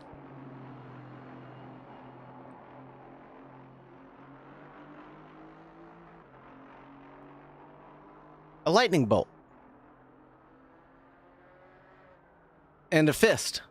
It is a symbol of the International Brotherhood of Electrical Workers, to which I am a member of, or was a member of local IBW 617 in San Mateo, California.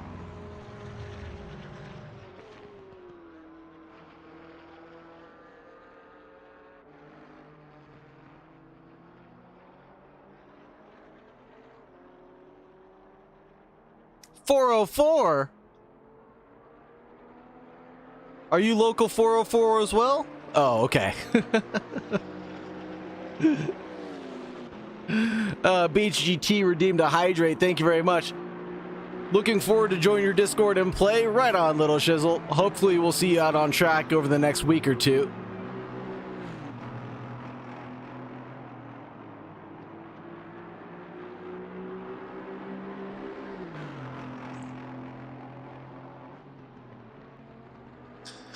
Beautiful shot down pit road right now. Squatchmonger redeemed a fun fact. And Spady Bud also redeeming a hydrate for me.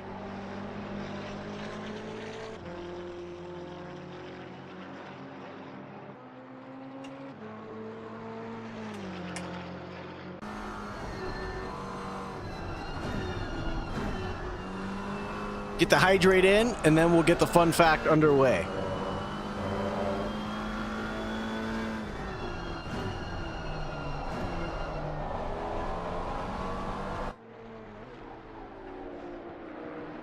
The fun fact is the first electric car was created in 1830s by the Scottish inventor Robert Anderson. His vehicle was crude, non-rechargeable electric carriage powered by non-rechargeable batteries. Interestingly, it wasn't until the late 1800s that electric cars became more practical and popular, with inventions like Thomas Parker's rechargeable battery in 1889. Despite its early inception, electric cars didn't gain widespread traction until more recently. They're ahead of their time in showcasing the potential of electric propulsion.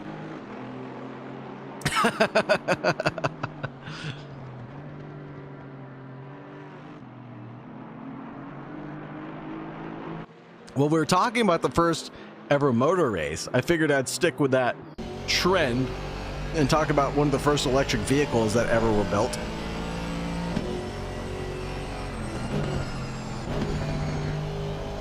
Little Shizzle, if you download Assetto Corsa and Content Manager, unfortunately you will not be able to race in these series as they are on Assetto Corsa Competizione. But feel free to join the Discord and hang out and ask a ton of questions. There is an Assetto Corsa channel as well, if I'm not mistaken, where you can ask for AC discussion and get mods and of the sorts. So there's tons of info to be had for sure. Don't feel like you're going to be left out at all, but you just won't be able to race in any of these events, unfortunately. But what about the Chevy Bolt, Squatchmonger? The Chevy, what's the plug-in hybrid that they have too? Not the, oh God, the Chevy Bolt, the Chevy Volt. They're just a whole bunch of, well, there was the Volt, then there was also the Bolt, which was shaped like my Chevy Aveo that I had when I was a kid. Kid meaning my late 18s. Oh yeah, Josh Grush is supposed to get a lap on board. Yeah. The Volt is a hybrid, but the Bolt was like a standalone Chevy Aveo, but basically had an electric engine in the back of it.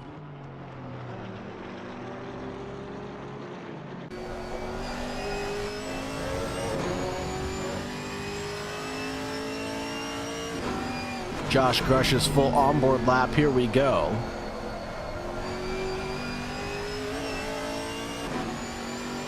The Bolt, the Blazer, the Equinox, and the Silverado are full EV options. I didn't know that.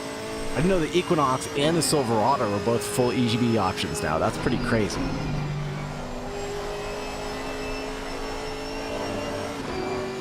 Top 12 are all into the pits. There's your pro category. Casey Swansinger promotes himself up into 13th over Joe Khalil. And that'll be the only AM that leapfrogs one of the pro drivers right now, the red plates.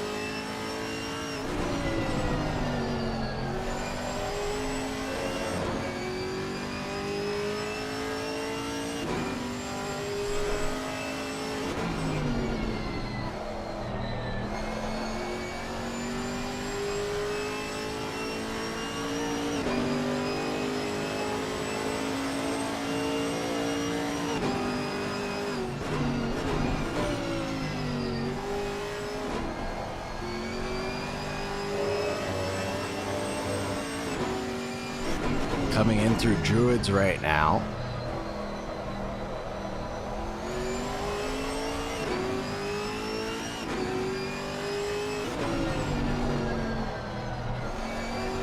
Josh Grush from FNM coming down the Cooper Straight and into Sorties.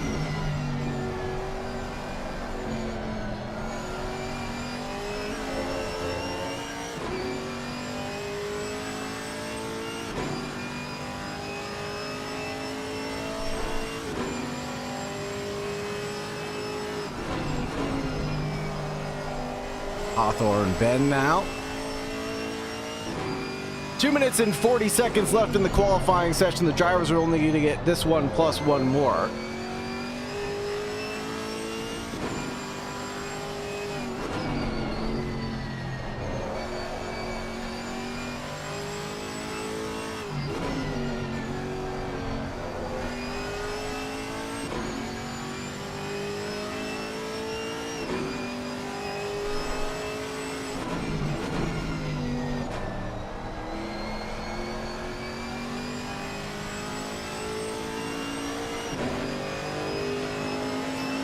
There's a lap by Josh Grush around the Brands Hatch circuit. Oh man, it's getting late.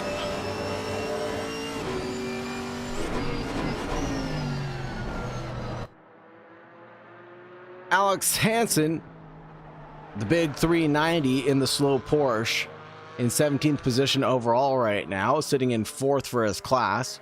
Casey Swansinger being the real one out of position right now, leapfrogging all the way up into 11th place overall in the number 84.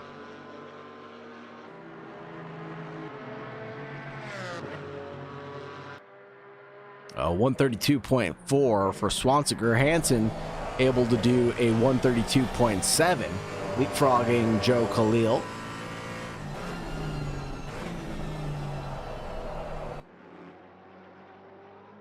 Do I have a favorite driver? At least favorite battles to always watch? Lately, I've been liking JPR because he's always thrown me for a loop. You know, especially at Watkins Glen, where he started from the back of the grid, worked his way forward. I always like seeing some Chronotis and Provolone action, personally. Who else? A couple of them. Yeah, I think those would be my favorites so far. Ollie Raza, I like to see him squirm in the rain. So I like to see Ollie Raza struggle in the rain. And then Jake Wells. Jake Wells has always done really well too whenever he shows up. So I like to see him and Ollie Raza go after it. Man, who else?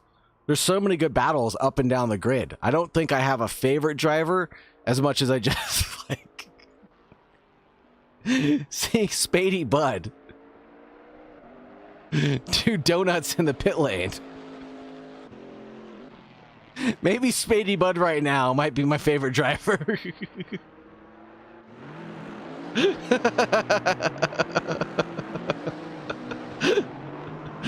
Not just a Camaro. Now we have a Camaro and we have an AMG doing donuts in the pits. Phil Lee with a 133.5 being his previous best. Out there trying to improve the Hawthorne band. I think he's just warming up his tire shot in frame. Jeez. Leave him alone.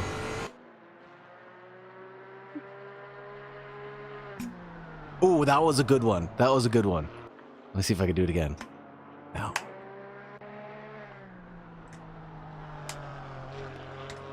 Can't do it. Can't do it again.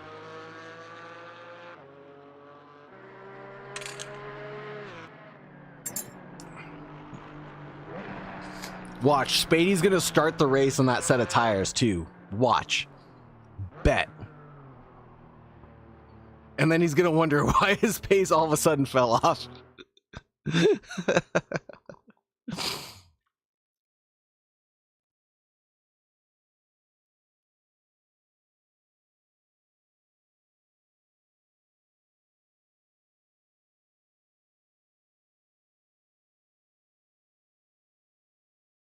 Spady Bud, if you can hear us, make sure you change your tire sets, bro.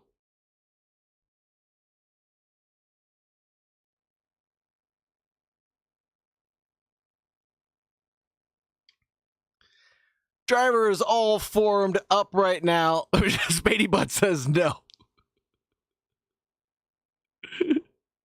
Racing with the same ones that he did his pit donuts on. Let's get to seeing all the drivers' liveries before we get going, everybody. Ollie Raza with a 131.115 in the number 30. McLaren. JPR 6/10 off the pace is going to be in the number 15 in second place. John Hawley in the 410 in third place. Justin Beachley in the fourth place, number 18.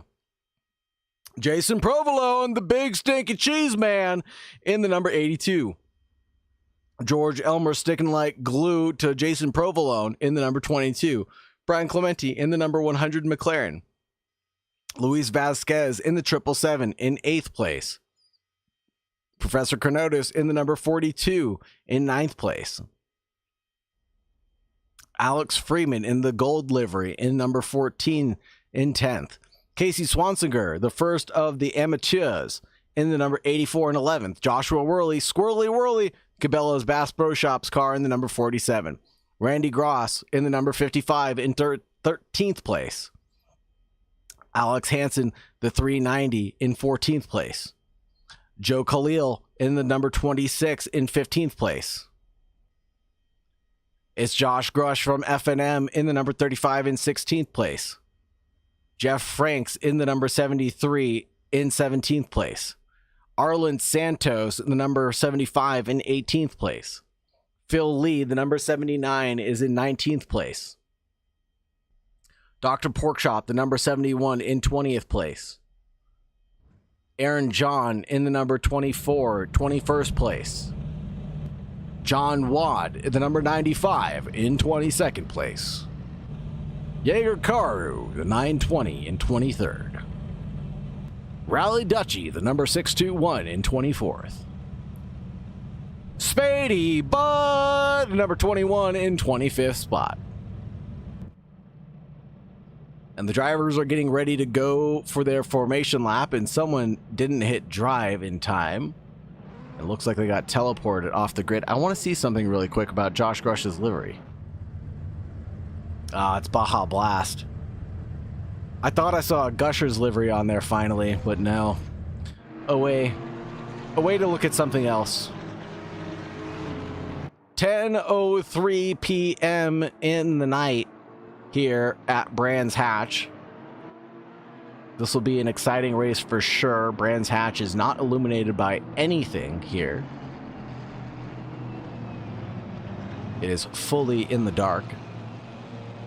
Number 73, Jeff Franks, starting from the pit lane.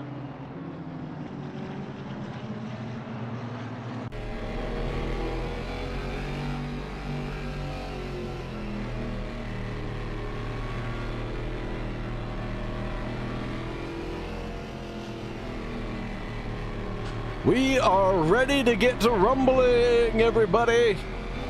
Race 3 of the evening, just getting ready to get started. In less than 2 minutes time, the drivers will take the green flag here at Brands Hatch for a 45-minute race. 1 mandatory pit stop will be required of the drivers. Mandatory refueling, 25 seconds with an optional, mandatory tires with optional refueling. No, other way around.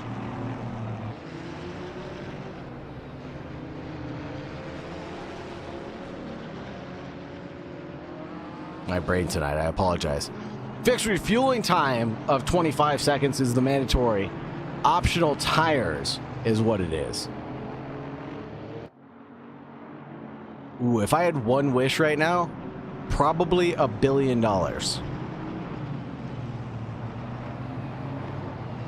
$1 billion. I wouldn't be greedy with it. I just want $1 billion. Pay half of it to Uncle Sam. Put, a quarter of it into a high interest savings account. Collect, 10% a year. Live off of that with 500 million bucks. 10%, you'd probably be making around $5 million a year, give or take. So yeah, I could live off $1 million a year pretty much.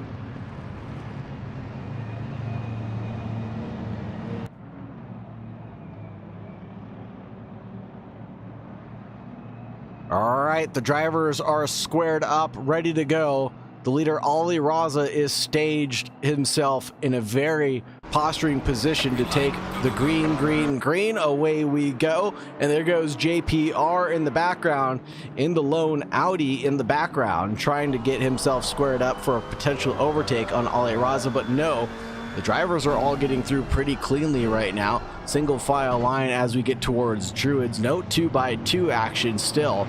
Everybody trying to find their rhythm and groove right now.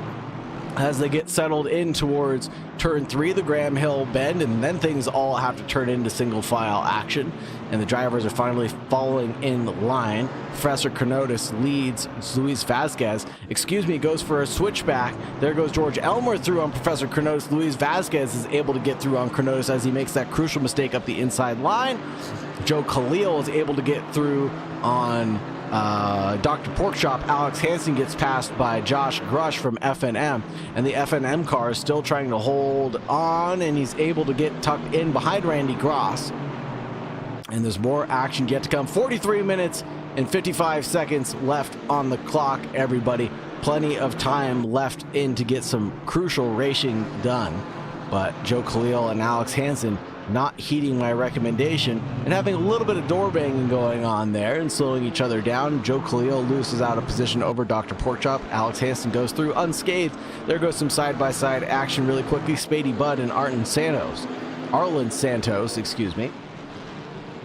going side-by-side at turn 9, and now in through Clark's Curve. This is where Spady Budd's going to get something set up pretty well. Got a little squirrely there on the throttle of that large, musty V8.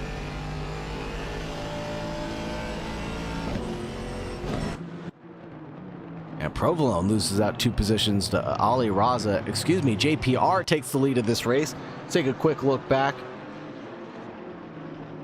If we can get a 30 for 30 on this one.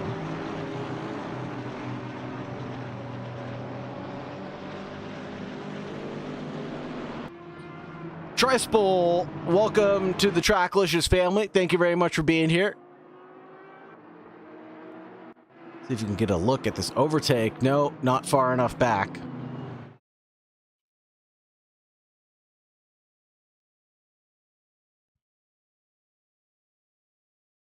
Provolone's able to get around Josh Hawley, though. P3 and P4 got inverted for just a second. As soon as the replay is over, we'll snap right over to that.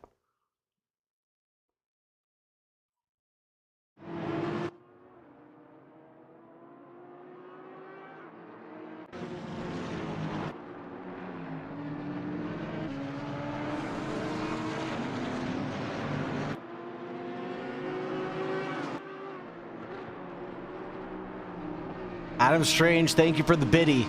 How much ice cream does my partner owe me for making me watch all the Miraculous Ladybug with them? All the ice cream. Probably a sundae. You'd probably deserve a sundae for that. Like a banana royale. Ooh, there goes a move. Luis Vasquez up the inside at turn 1. Paddock Hill bend. Does he have enough room there? I don't think so. No. There's a car that just went off. That's Brian Clementi who went off in the foreground.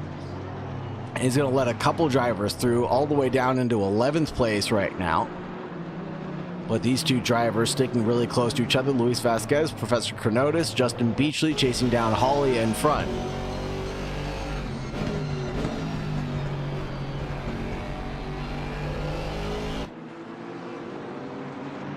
Alex Freeman chasing down Swanseger as well.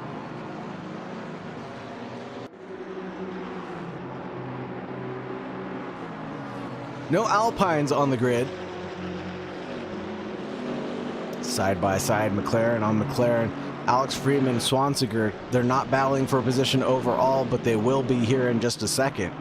Battling for position on the grid overall, and for bragging rights, Freeman's able to go through on Swanseger for consistency's sake. John Hawley and Beachley, they got inverted for a second. The cat car getting by Justin Beachley.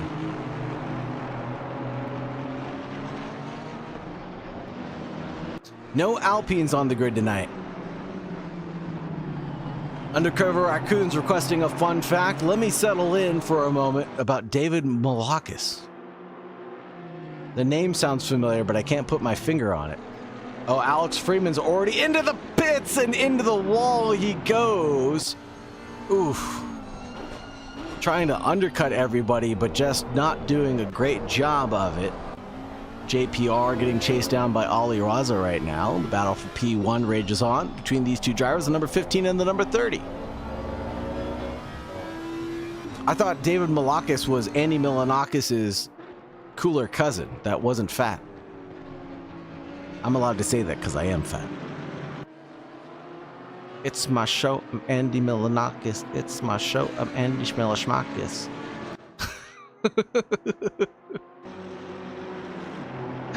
Ollie Raza, JPR.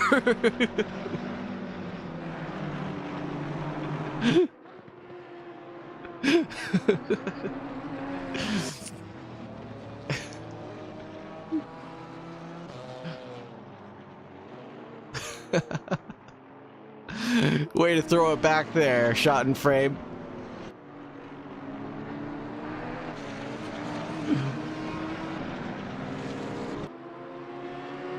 Brian Clementi's chasing down Casey Swansinger, and there goes, I believe that would be Jeff Franks off in the S's there. Looking left, looking right, looking center now, up the inside. McLaren on McLaren, the 100 and the 135. Brian Clementi and Professor Kenotis, excuse me, the 84 of Casey Swansinger touching and going there. We got a lot of discombobulation going on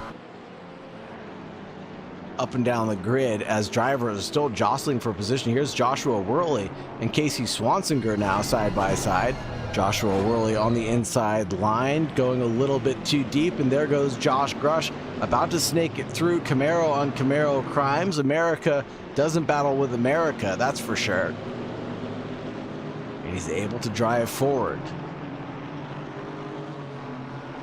Joshua Worley holding on to that line right in front of Josh Grush, slowing him down though, and that's going to allow Swansinger an opportunity, and Randy Gross as well, allowing them to get a little on the inside. Ollie Raza getting chased down by JPR, or vice versa. You know, Andy Milanakis actually has his own Twitch, in case you'd ever want to watch Andy Milanakis. There goes Ollie Raza at Sterling's, looking for an opportunity. He's closing down the gap. Now he's breaking away at clearways. And will JPR be able to cover this one off? There's a little bit of overlap there. There's enough overlap there for him to not be able to cover it off. Ollie Raza has to defend very hard now.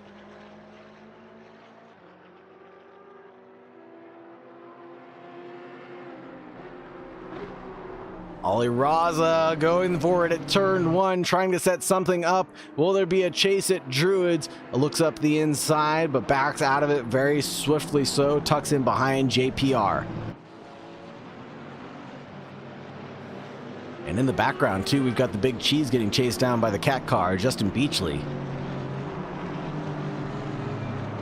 Call him the Catman. We just can't call him the K-I-T-T-Y.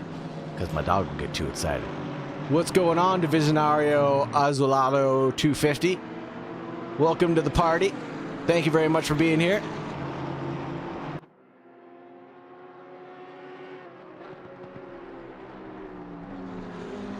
Got a lot of drivers still here tonight. Got 24 drivers out on track. Action still coming and going. 36 minutes left on the clock, everybody. Ollie Raza 2/10 behind JPR. Justin Beachley losing touch with Jason Provolone, losing about 0.8 of a second right now. They were a little bit closer before. Randy Gross now chasing down Casey Swansinger. There goes a big move from Randy Gross up the inside of Joshua Grush. And that seemed like an easy overtake as Grosh from FNM seemingly had a mistake there. The number 35 going a little bit slower than normal.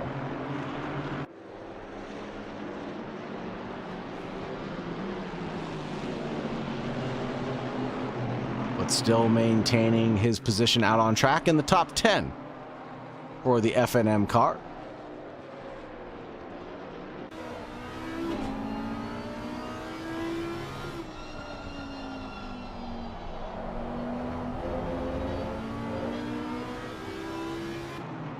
There goes Ollie Raza up the inside on JPR at turn 4 Surtees.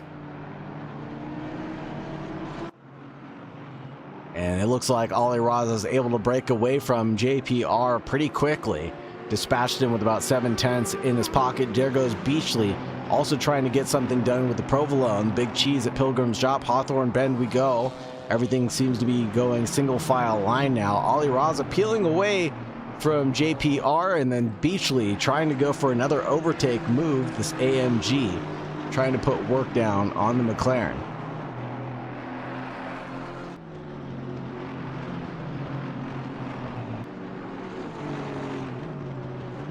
Number 73 of Jeff Franks, yellow flag out on track.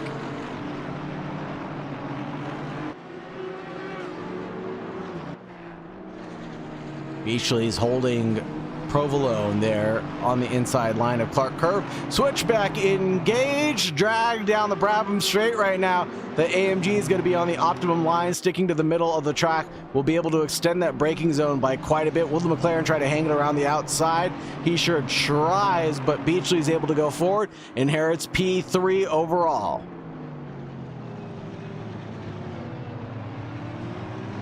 Provolone's not losing touch though, staying within a couple tenths of Justin Beachley right now.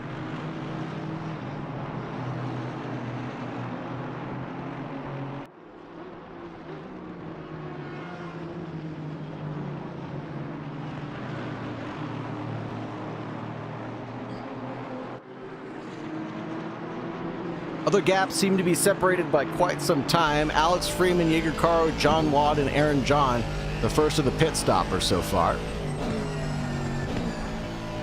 And seemingly taking tires for all those drivers.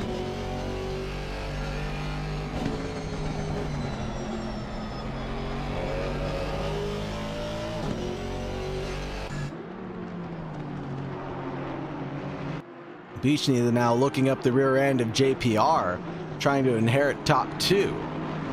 But now he's got Provolone lurking and waiting in the wings, quite literally, trying to wait for any opportunity to get an overtake to happen for him as well. Beachley looking at the rear end of that Audi R8 LMS.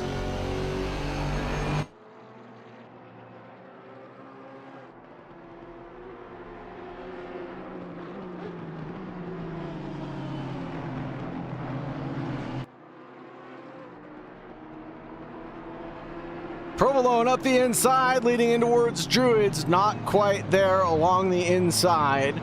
Just gave him a spook and tried to scare him into a mistake, but Beachley won't be frightened. He ain't no scaredy cat. See what I did there? That's right.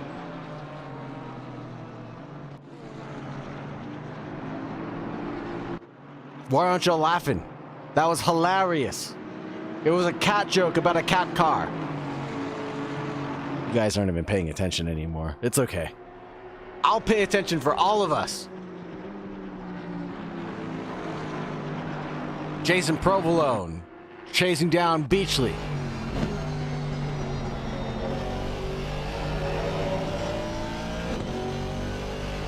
Nah, I'm just giving you crap. Don't worry about it. Watching Andy right now, sorry. Is he live? Oh, I'm glad you found him.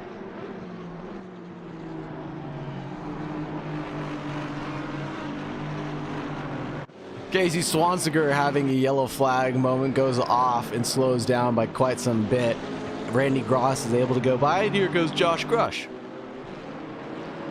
Josh Grush chasing down Swanseger up the inside, goes up Clark's curve, and this is going to force Casey Swanseger to the outside line, and Grush should be able to crush this one towards the Paddock Hill bend.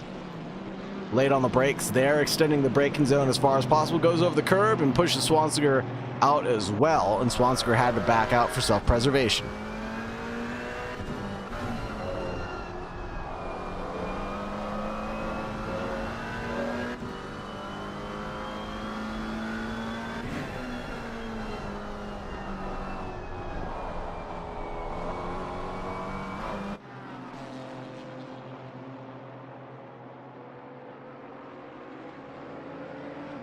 Joshua Worley chasing down Professor Chronotis. Squirrely Whirly chasing down the big Chrono.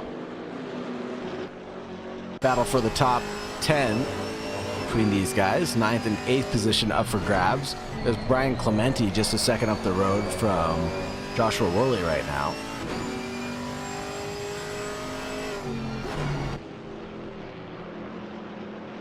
Big drift from the Camaro. And there it is. Around the outside is Sterling's. Can't make that move stick, though. The cambered corner really giving the advantage to that McLaren, who barely made it with his life on the inside line. Oh, there goes a pit stop out of Squirrely Whirly. Hopefully he doesn't bump into the walls like Freeman did. He's able to make it there. Doing pretty well. This is going to be the first of the front runners in the top 10 coming in for a pit stop.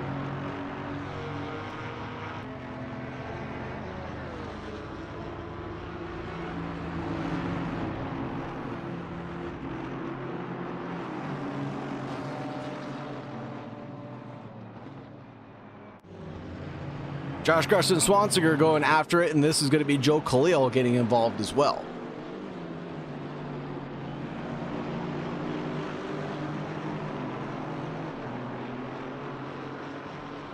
Up the inside goes Grush on Swansiger over the curb at Surtees. And then he's going to drag Joe Khalil with him too. Joe Khalil might have to back out of this one coming through Pilgrim's Drop.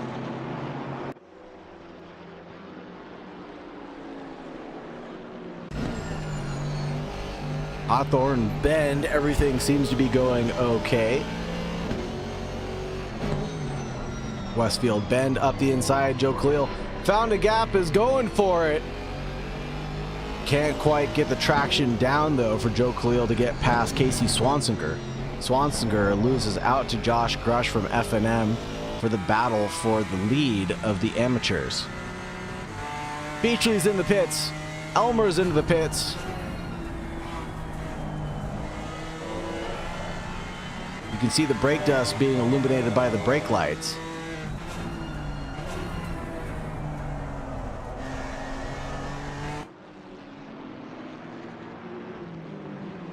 Hello, Lexus. Hello, puppy dog.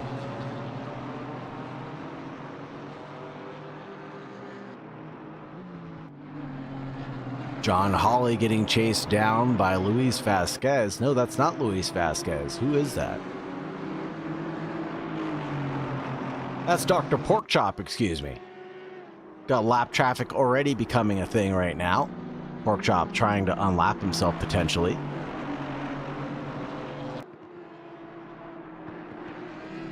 Ollie Raza leads JP Reed over John Hawley in third.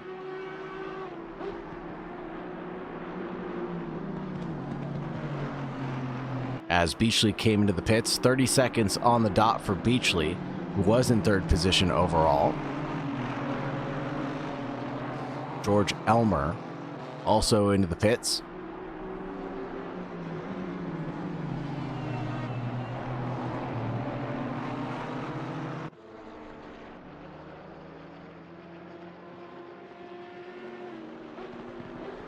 Porkchop getting chased down by, who is that in the background? Luis Vasquez trying to get through so he can catch back up to John Hawley out in front. John Hawley, the hot chip man. Sobrantes chili and lime car.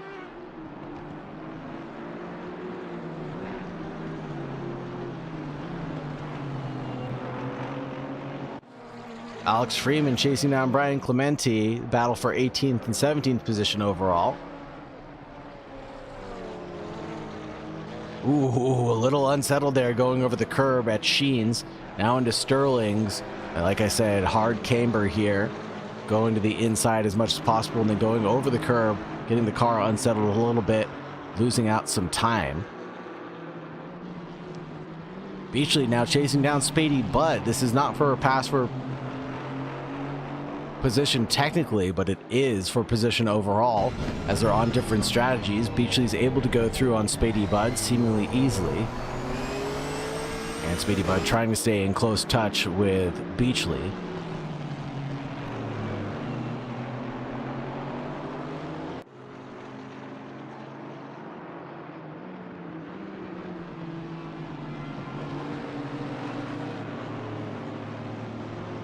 Brian Clementi rallied Dutchy.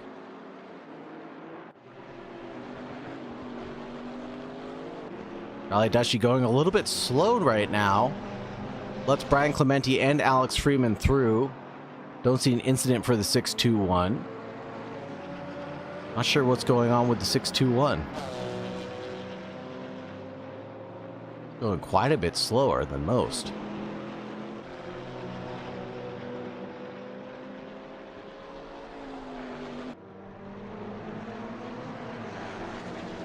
Ali Raza, JPR, John Hawley, Luis Vasquez, Professor Commentators, Randy Gross, Josh Grush, Casey Swansiger, Joe Khalil, Alex Hansen. There's your top 10. George Elmer now trying to get around Spady Butt.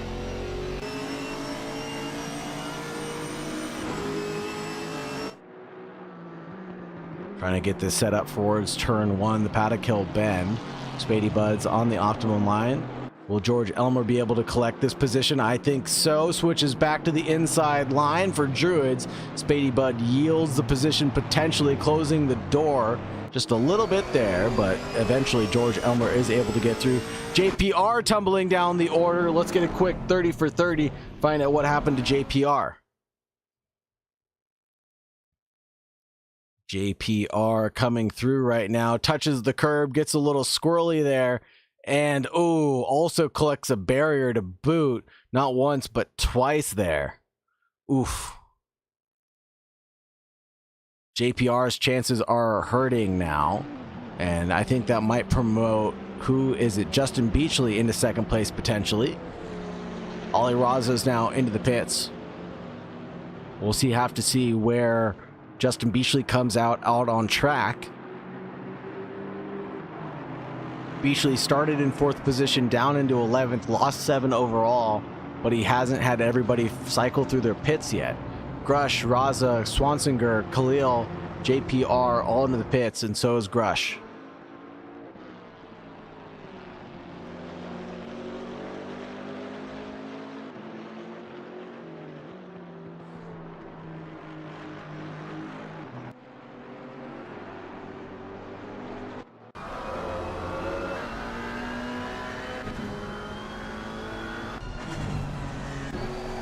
Joshua Worley and Raleigh Dushy going side by side for just a brief moment. Camaro on Camaro action. Lurking in the background is Raleigh Dushy, excuse me. Joshua Worley going up the inside line at turn 1, the paddock hill bend, able to secure the position in the Cabela's Bass Pro car. Here it's quite a few positions out of that. Joshua Worley into 13th position overall. Brian Clementi in 12th. Freeman's in 11th. Swansiger is now coming out of the pit lane right now in 17th position overall.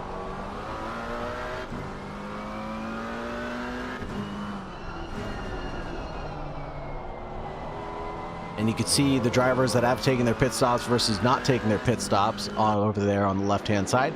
Green means that they have taken their pit stops. The orange with the number 1 means how many remaining pit stops they are required to take.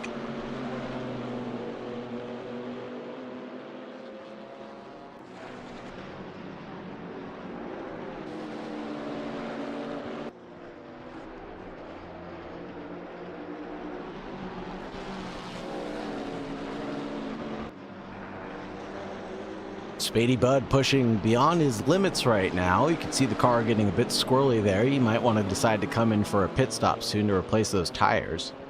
They seem to be falling away from him. Hawley's into the pits. And so is Professor Kenotis. John Hawley's actually on his way out. And just as I said it, Spady Bud decides to come into the pit lane to take some new set of rubbers, as he's been driving the wheels off that Camaro recently. 20 minutes left in this race. We've just breached the halfway point. 20 and a bit left to go. Ollie Raza still in P1. Beachley's in P2. George Elmer's in P3 as it stands right now. But Luis Vasquez is into the pits. Randy Gross is still out there. Alex Hansen's still out there. Raleigh Dutchy still has to make his pit stop, and that'll be the last of the 4 of them.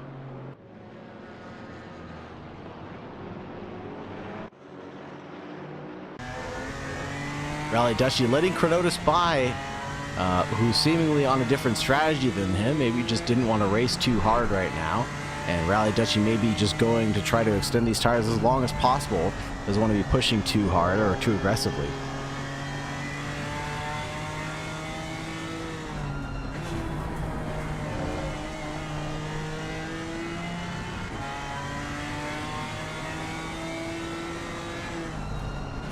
Ollie Raza into second place, Beachley into third place overall. Hansen still has to take his pit stop though.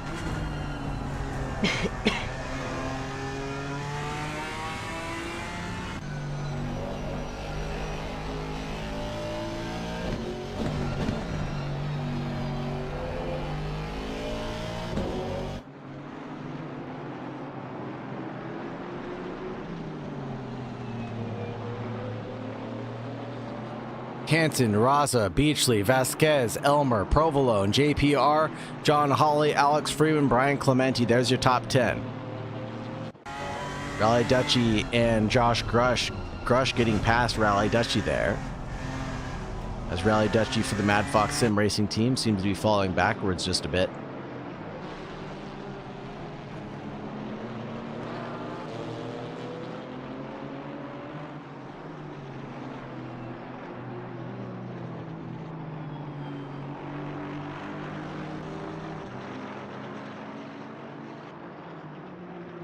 What's going on, Ace? Welcome to the party. Yes, these are some long races.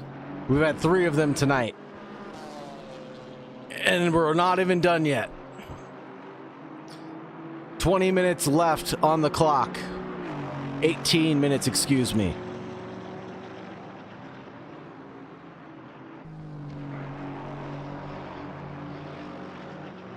The night sky is still shining on. 10:33 p.m. in the evening. 22 degrees ambient temperature, 22 degrees track temperature. Track is still optimum, 3 kilometers per hour crosswind.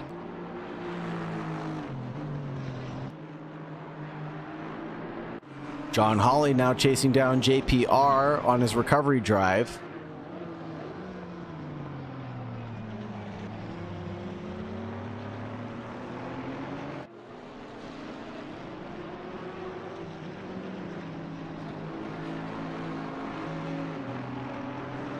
JPR did take repairs and tires.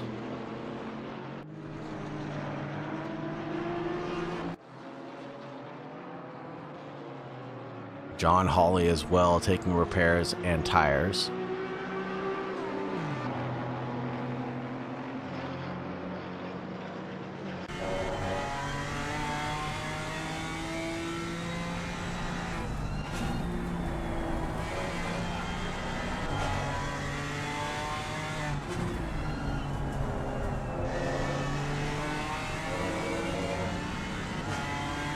Alex Hansen finally decides to come into the pit lane with 16 and a half left to go. See where that puts out Alex Hansen, potentially in front of Joshua Grush from F&M.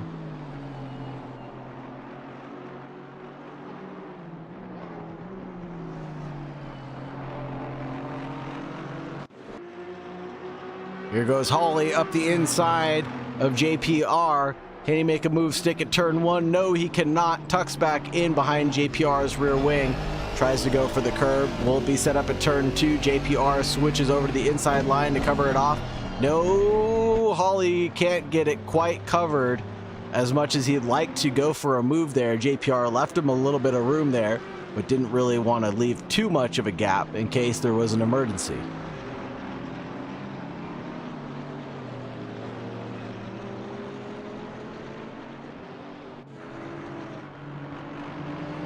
John Hawley, JPR, battle for 6th and 7th overall right now.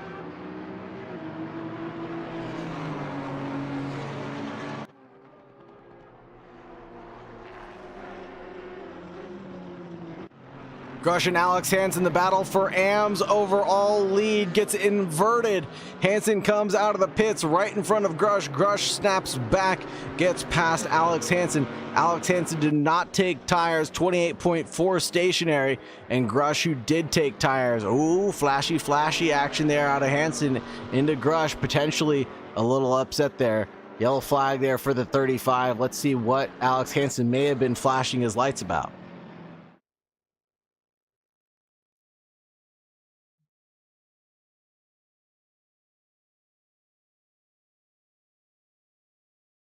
Oh.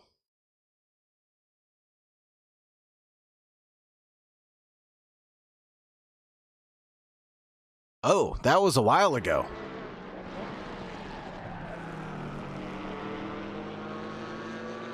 That was a while ago, though. 28:51 in the race. Yeah, that was a while ago. Trying to go left, trying to go right. Grush is trying to shake off the Porsche's slipstream.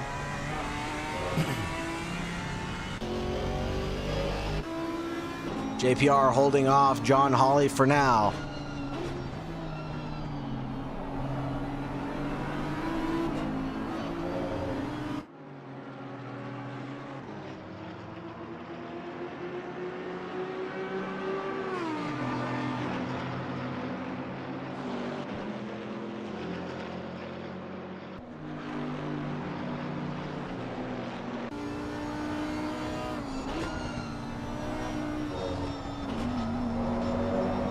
JPR going a little off there. John Hawley following him in his tracks.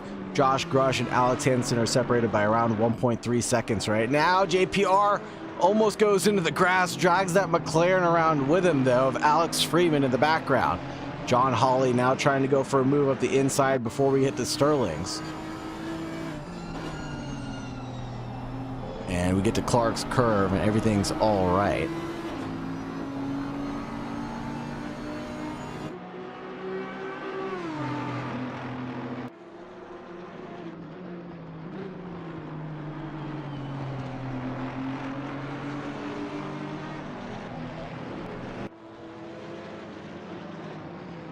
Whoa, whoa, whoa, whoa, whoa, whoa, whoa.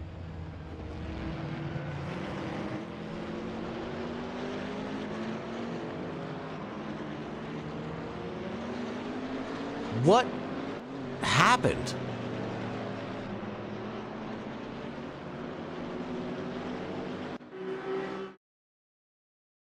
John Hawley coming around the outside, JPR going a little bit deep.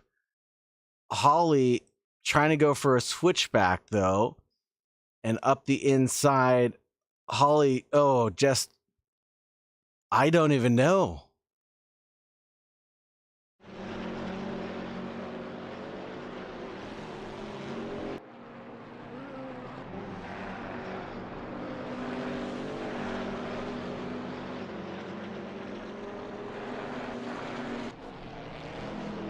I don't even know what happened.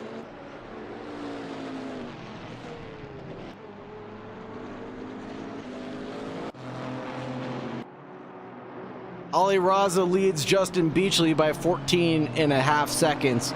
Luis Vasquez leads George Elmer by just a quarter of a second right now. George Elmer chasing down Vasquez for the last podium step.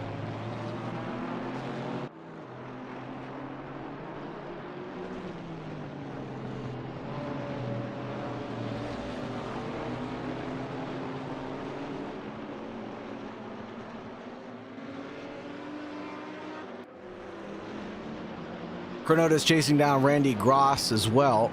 Half second to drift from Gross is Chronotis. The 55 and the 42.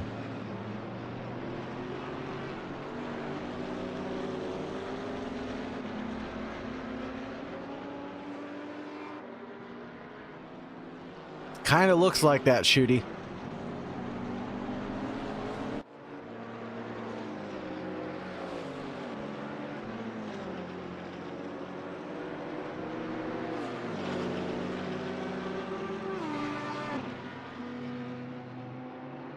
Back to George Elmer and Luis Vasquez, though.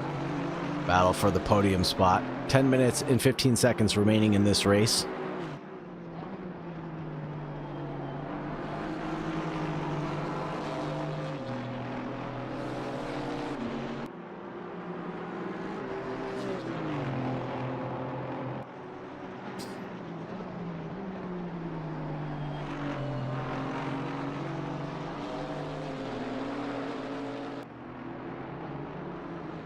George Elmer doing 33.1s compared to Vasquez's 32.9 last lap around. Best laps for Luis Vasquez being a 132.4 compared to the 132.3 of George Elmer. So a little bit of time in pocket for Elmer chasing down Vasquez, but it's always easier being the following car than the leading car. Punching out there out of turn 5.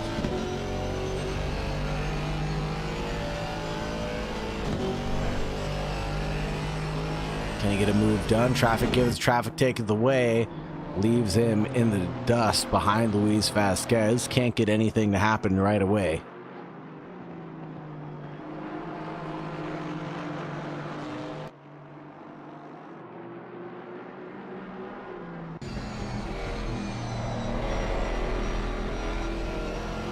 Side by side, George Elmer gets past Luis Vasquez after a little bit of a slip up there right before Sterling's and into clearways.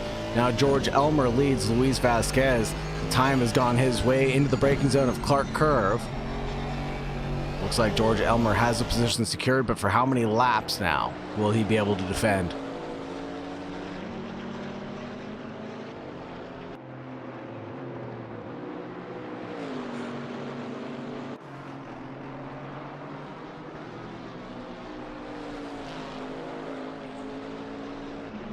Standings for this GT4 Fall Open Series: Ali Raza with 186 to his name, Shane Domlin with 135, Brian Clementi with 130, Justin Beachley with 127, George Elmer with 122, John Hawley with 118, Jace Wright with 115, Zane Blisket with 111, Professor Carnotis in 9th with 109, and Potts Weaver in 10th with 107.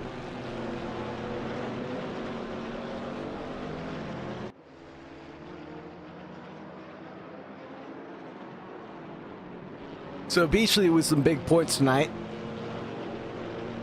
Might be able to jump his way up the ladder, seeing how Brian Clementi and Shane Domlin both are not here tonight.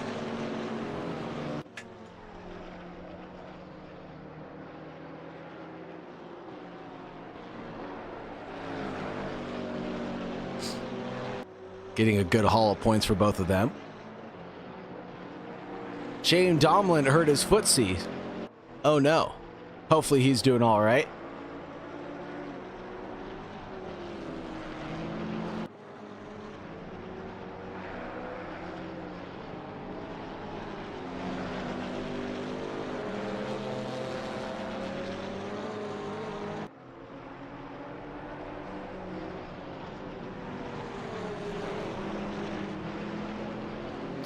Alex Freeman getting chased down by Squirrely Whirly. The battle for 6th and 7th overall. The number 14 getting chased down by the 47.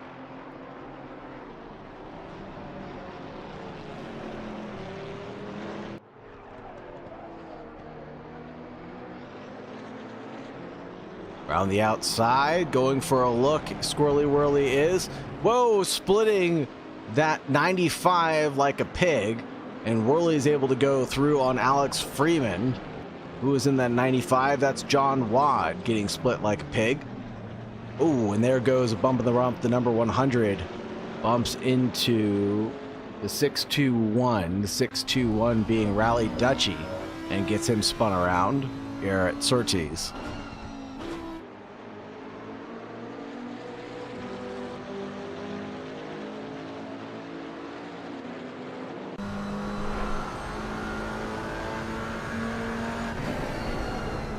Professor Carnotis now chasing down the number 100 of Brian Clementi. And Randy Gross lurking in the background in that number 55. About 1 second adrift from these two. Oh, Josh Grush and Alex Hansen. Yellow flag for the number 35. Accident for the number 35 between him and the 95. And the 95, that would be John Wad. Take a quick look back and see what happened here between the 35 and the 95. John Wad returning to the racing track. Just going slowly here. Oh.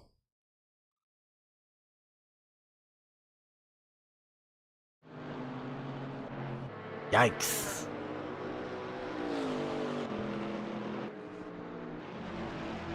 Brian Clementi and Professor Carnotis going side by side here at turn 2 at Druids. Brian Clementi's through on Professor Carnotis one more time. The 100 leads the number 42.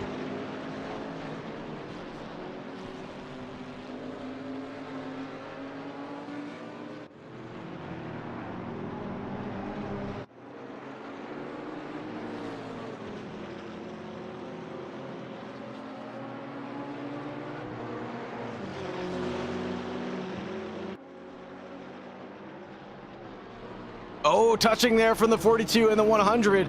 A little bit of door banging there. Wheel well on wheel well rubbing. And the 100 has to back out of it. Chronotis in the number 42 is able to get through, drags through the 55 of Randy Gross as well.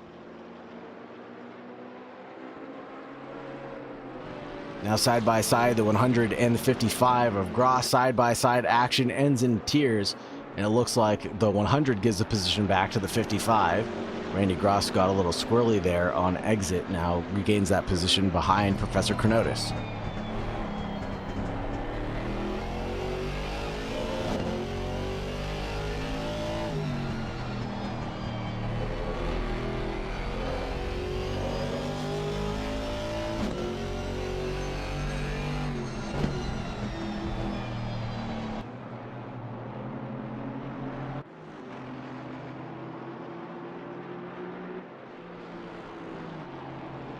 Brian Clementi, Randy Gross, 136.1 for Gross, 137.3 for Clementi last lap around, but fastest laps going Brian Clementi's way with a 133.0 compared to a 133.1 of Randy Gross.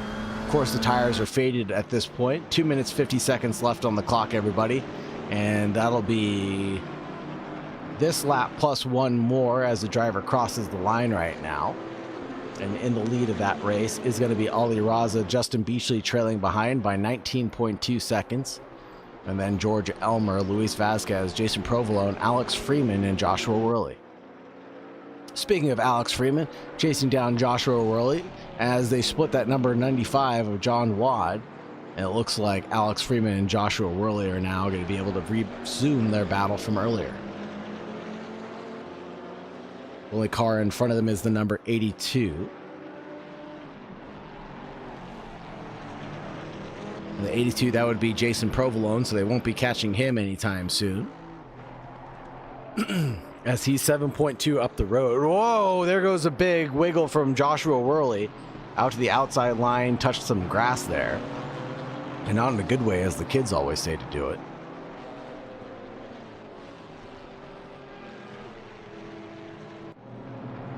Triple seven getting through on some lap traffic. That's Luis Vasquez chasing down George Elmer in the number 3 spot. This is 777 chasing down the number 22.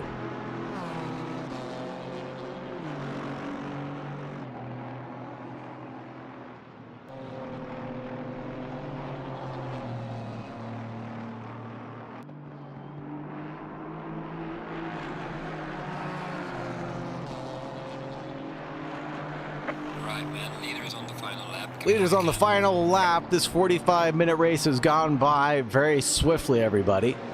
Thank you, everybody, for joining and sticking around for the entire 3-hour event that we've had so far.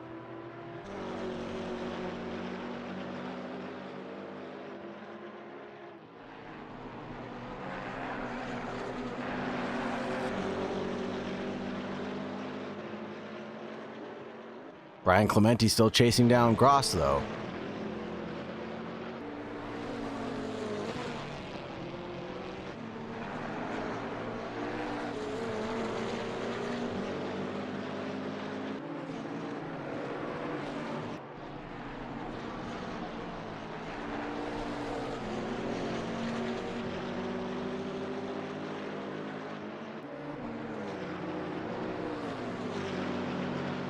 Jaeger Caro chasing down Porkchop as well in the background.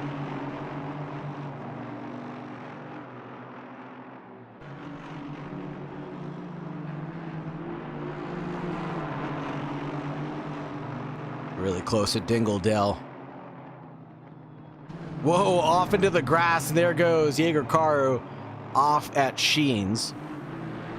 Rejoins towards Sterling's now. And that'll be the end of that effort.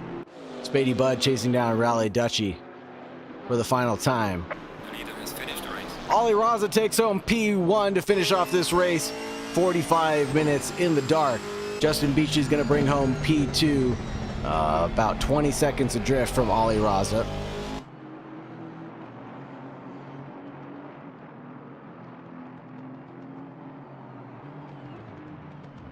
There goes Beachley crossing the line, taking home a P2.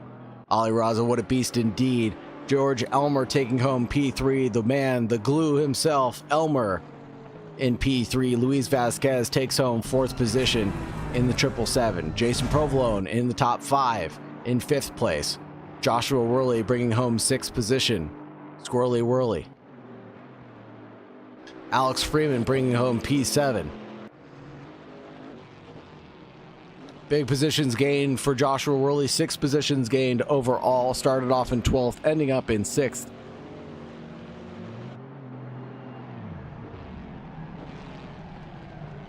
Freeman in 7th. Chronotis in 8th. Randy Gross in 9th. Brian Clementi in 10th. JPR is going to finish it out in 11th position. Alex Hansen in 12th takes the AM win. Josh Grush in P2 in AM. Joe Khalil, second to last of the pros. Swansinger, the number 84, is going to be 3rd place in the amateurs. Santos in the 75.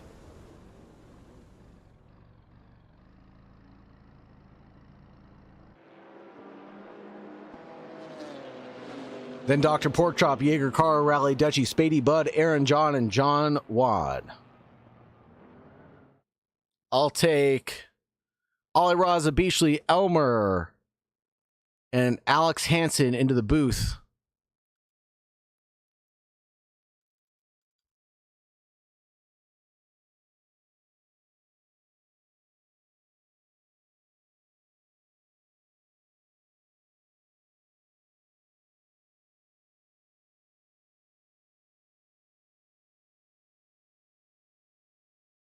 We've got Beachley ready and waiting to join. Let's go ahead and grab Justin Beachley.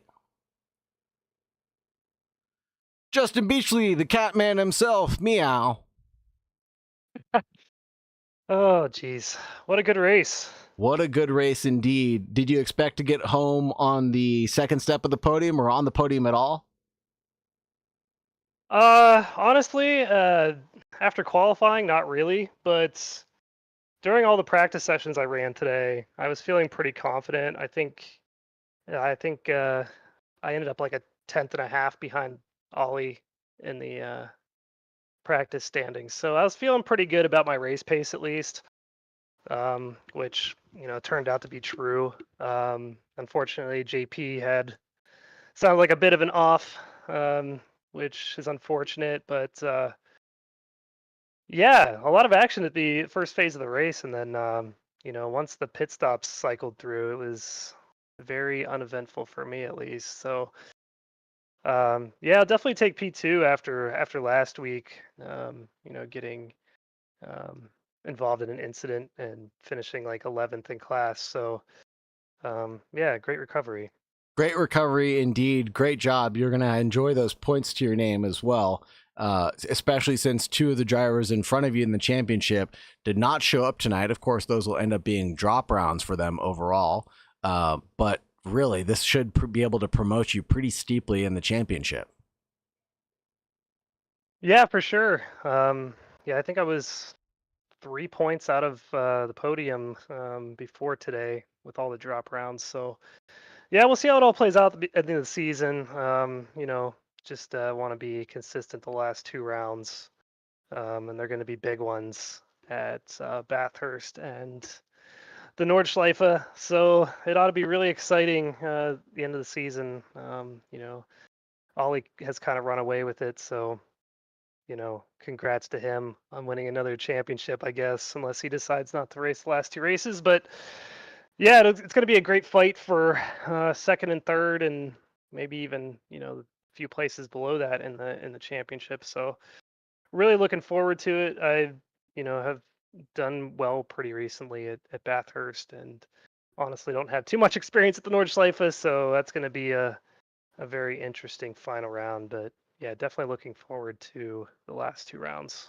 Well, you can always race there this coming up week for West Coast Wednesdays, if I remember correctly, and get some practice in beforehand. We'll see. Yeah, GT3s are a different beast, but yeah, That's true. it practice wouldn't hurt for sure. It's definitely the one track I really don't have much experience on in the game, so it'll be a bit of a wild card, but we'll see how it goes. For sure. Thank you very much for joining us, Justin Beachley. Is there anything in your race we may have missed or anybody you want to thank before I let you go? Oh no.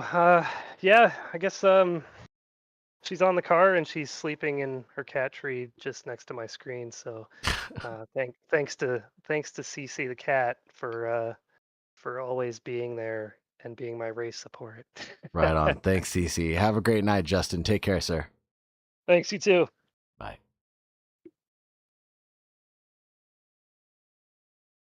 Ollie Raza, hello. How are you doing, sir? I'm doing good. How are you? I'm doing all right. I'm a little sweaty, but not sweaty as you guys. You guys must have had a pretty great race, huh? Yeah, it was definitely sweaty, especially in the beginning where I made a mistake. I went off the grass and lost the position. But it made it a little more entertaining, more fun. Had a nice battle with JP Reed. Yeah, I missed the off that you had and couldn't catch back up to where JPR had caught back up to you. But glad to hear that it was still an exciting race overall for you. And how was lap traffic for you today? No, it was not an issue. Everyone was pretty respectful. Didn't have Awesome. anything. Glad to hear it, as always. Is there anybody that you want to thank or any part of your race that I may have missed that you want to talk about before I let you go, Ollie Raza? No, I mean, JP Reed was gonna be pretty close to me, and I was trying to think if I should take tires or not, but then he also had a big off moment, so I think because of that, I just opted to change tires. But yeah, thank you for putting it on the show as usual. No problem, brother. Thank you very much for letting me do this. I hate to let you go, but my back is killing me, so I'm going to call it a night here soon. All right, man. Hope your back feels better. Thanks, Ollie Raza. Have a wonderful night, brother. Be safe. You too, man. Good night. Good night. Let's take a look at the calendar one last time before we let everybody go.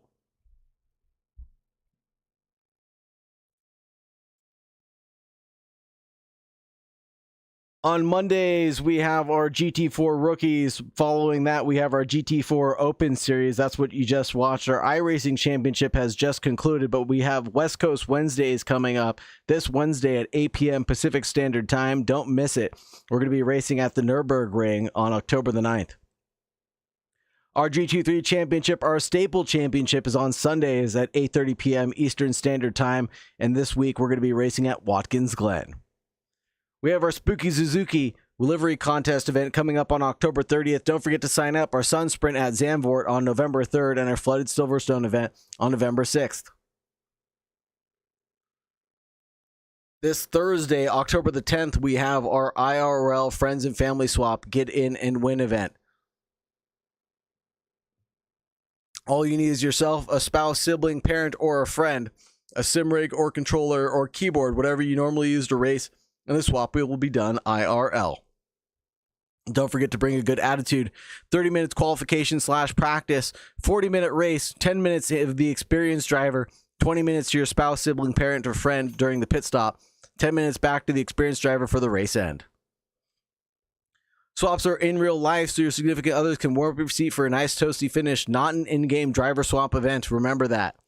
If you don't have anybody to race with, then you can always just join in as a solo GT4 class car. That's going to wrap it up for us here tonight, folks. Thank you very much for joining. Thank you very much for hanging out. As always, please remember to stay safe. Good night.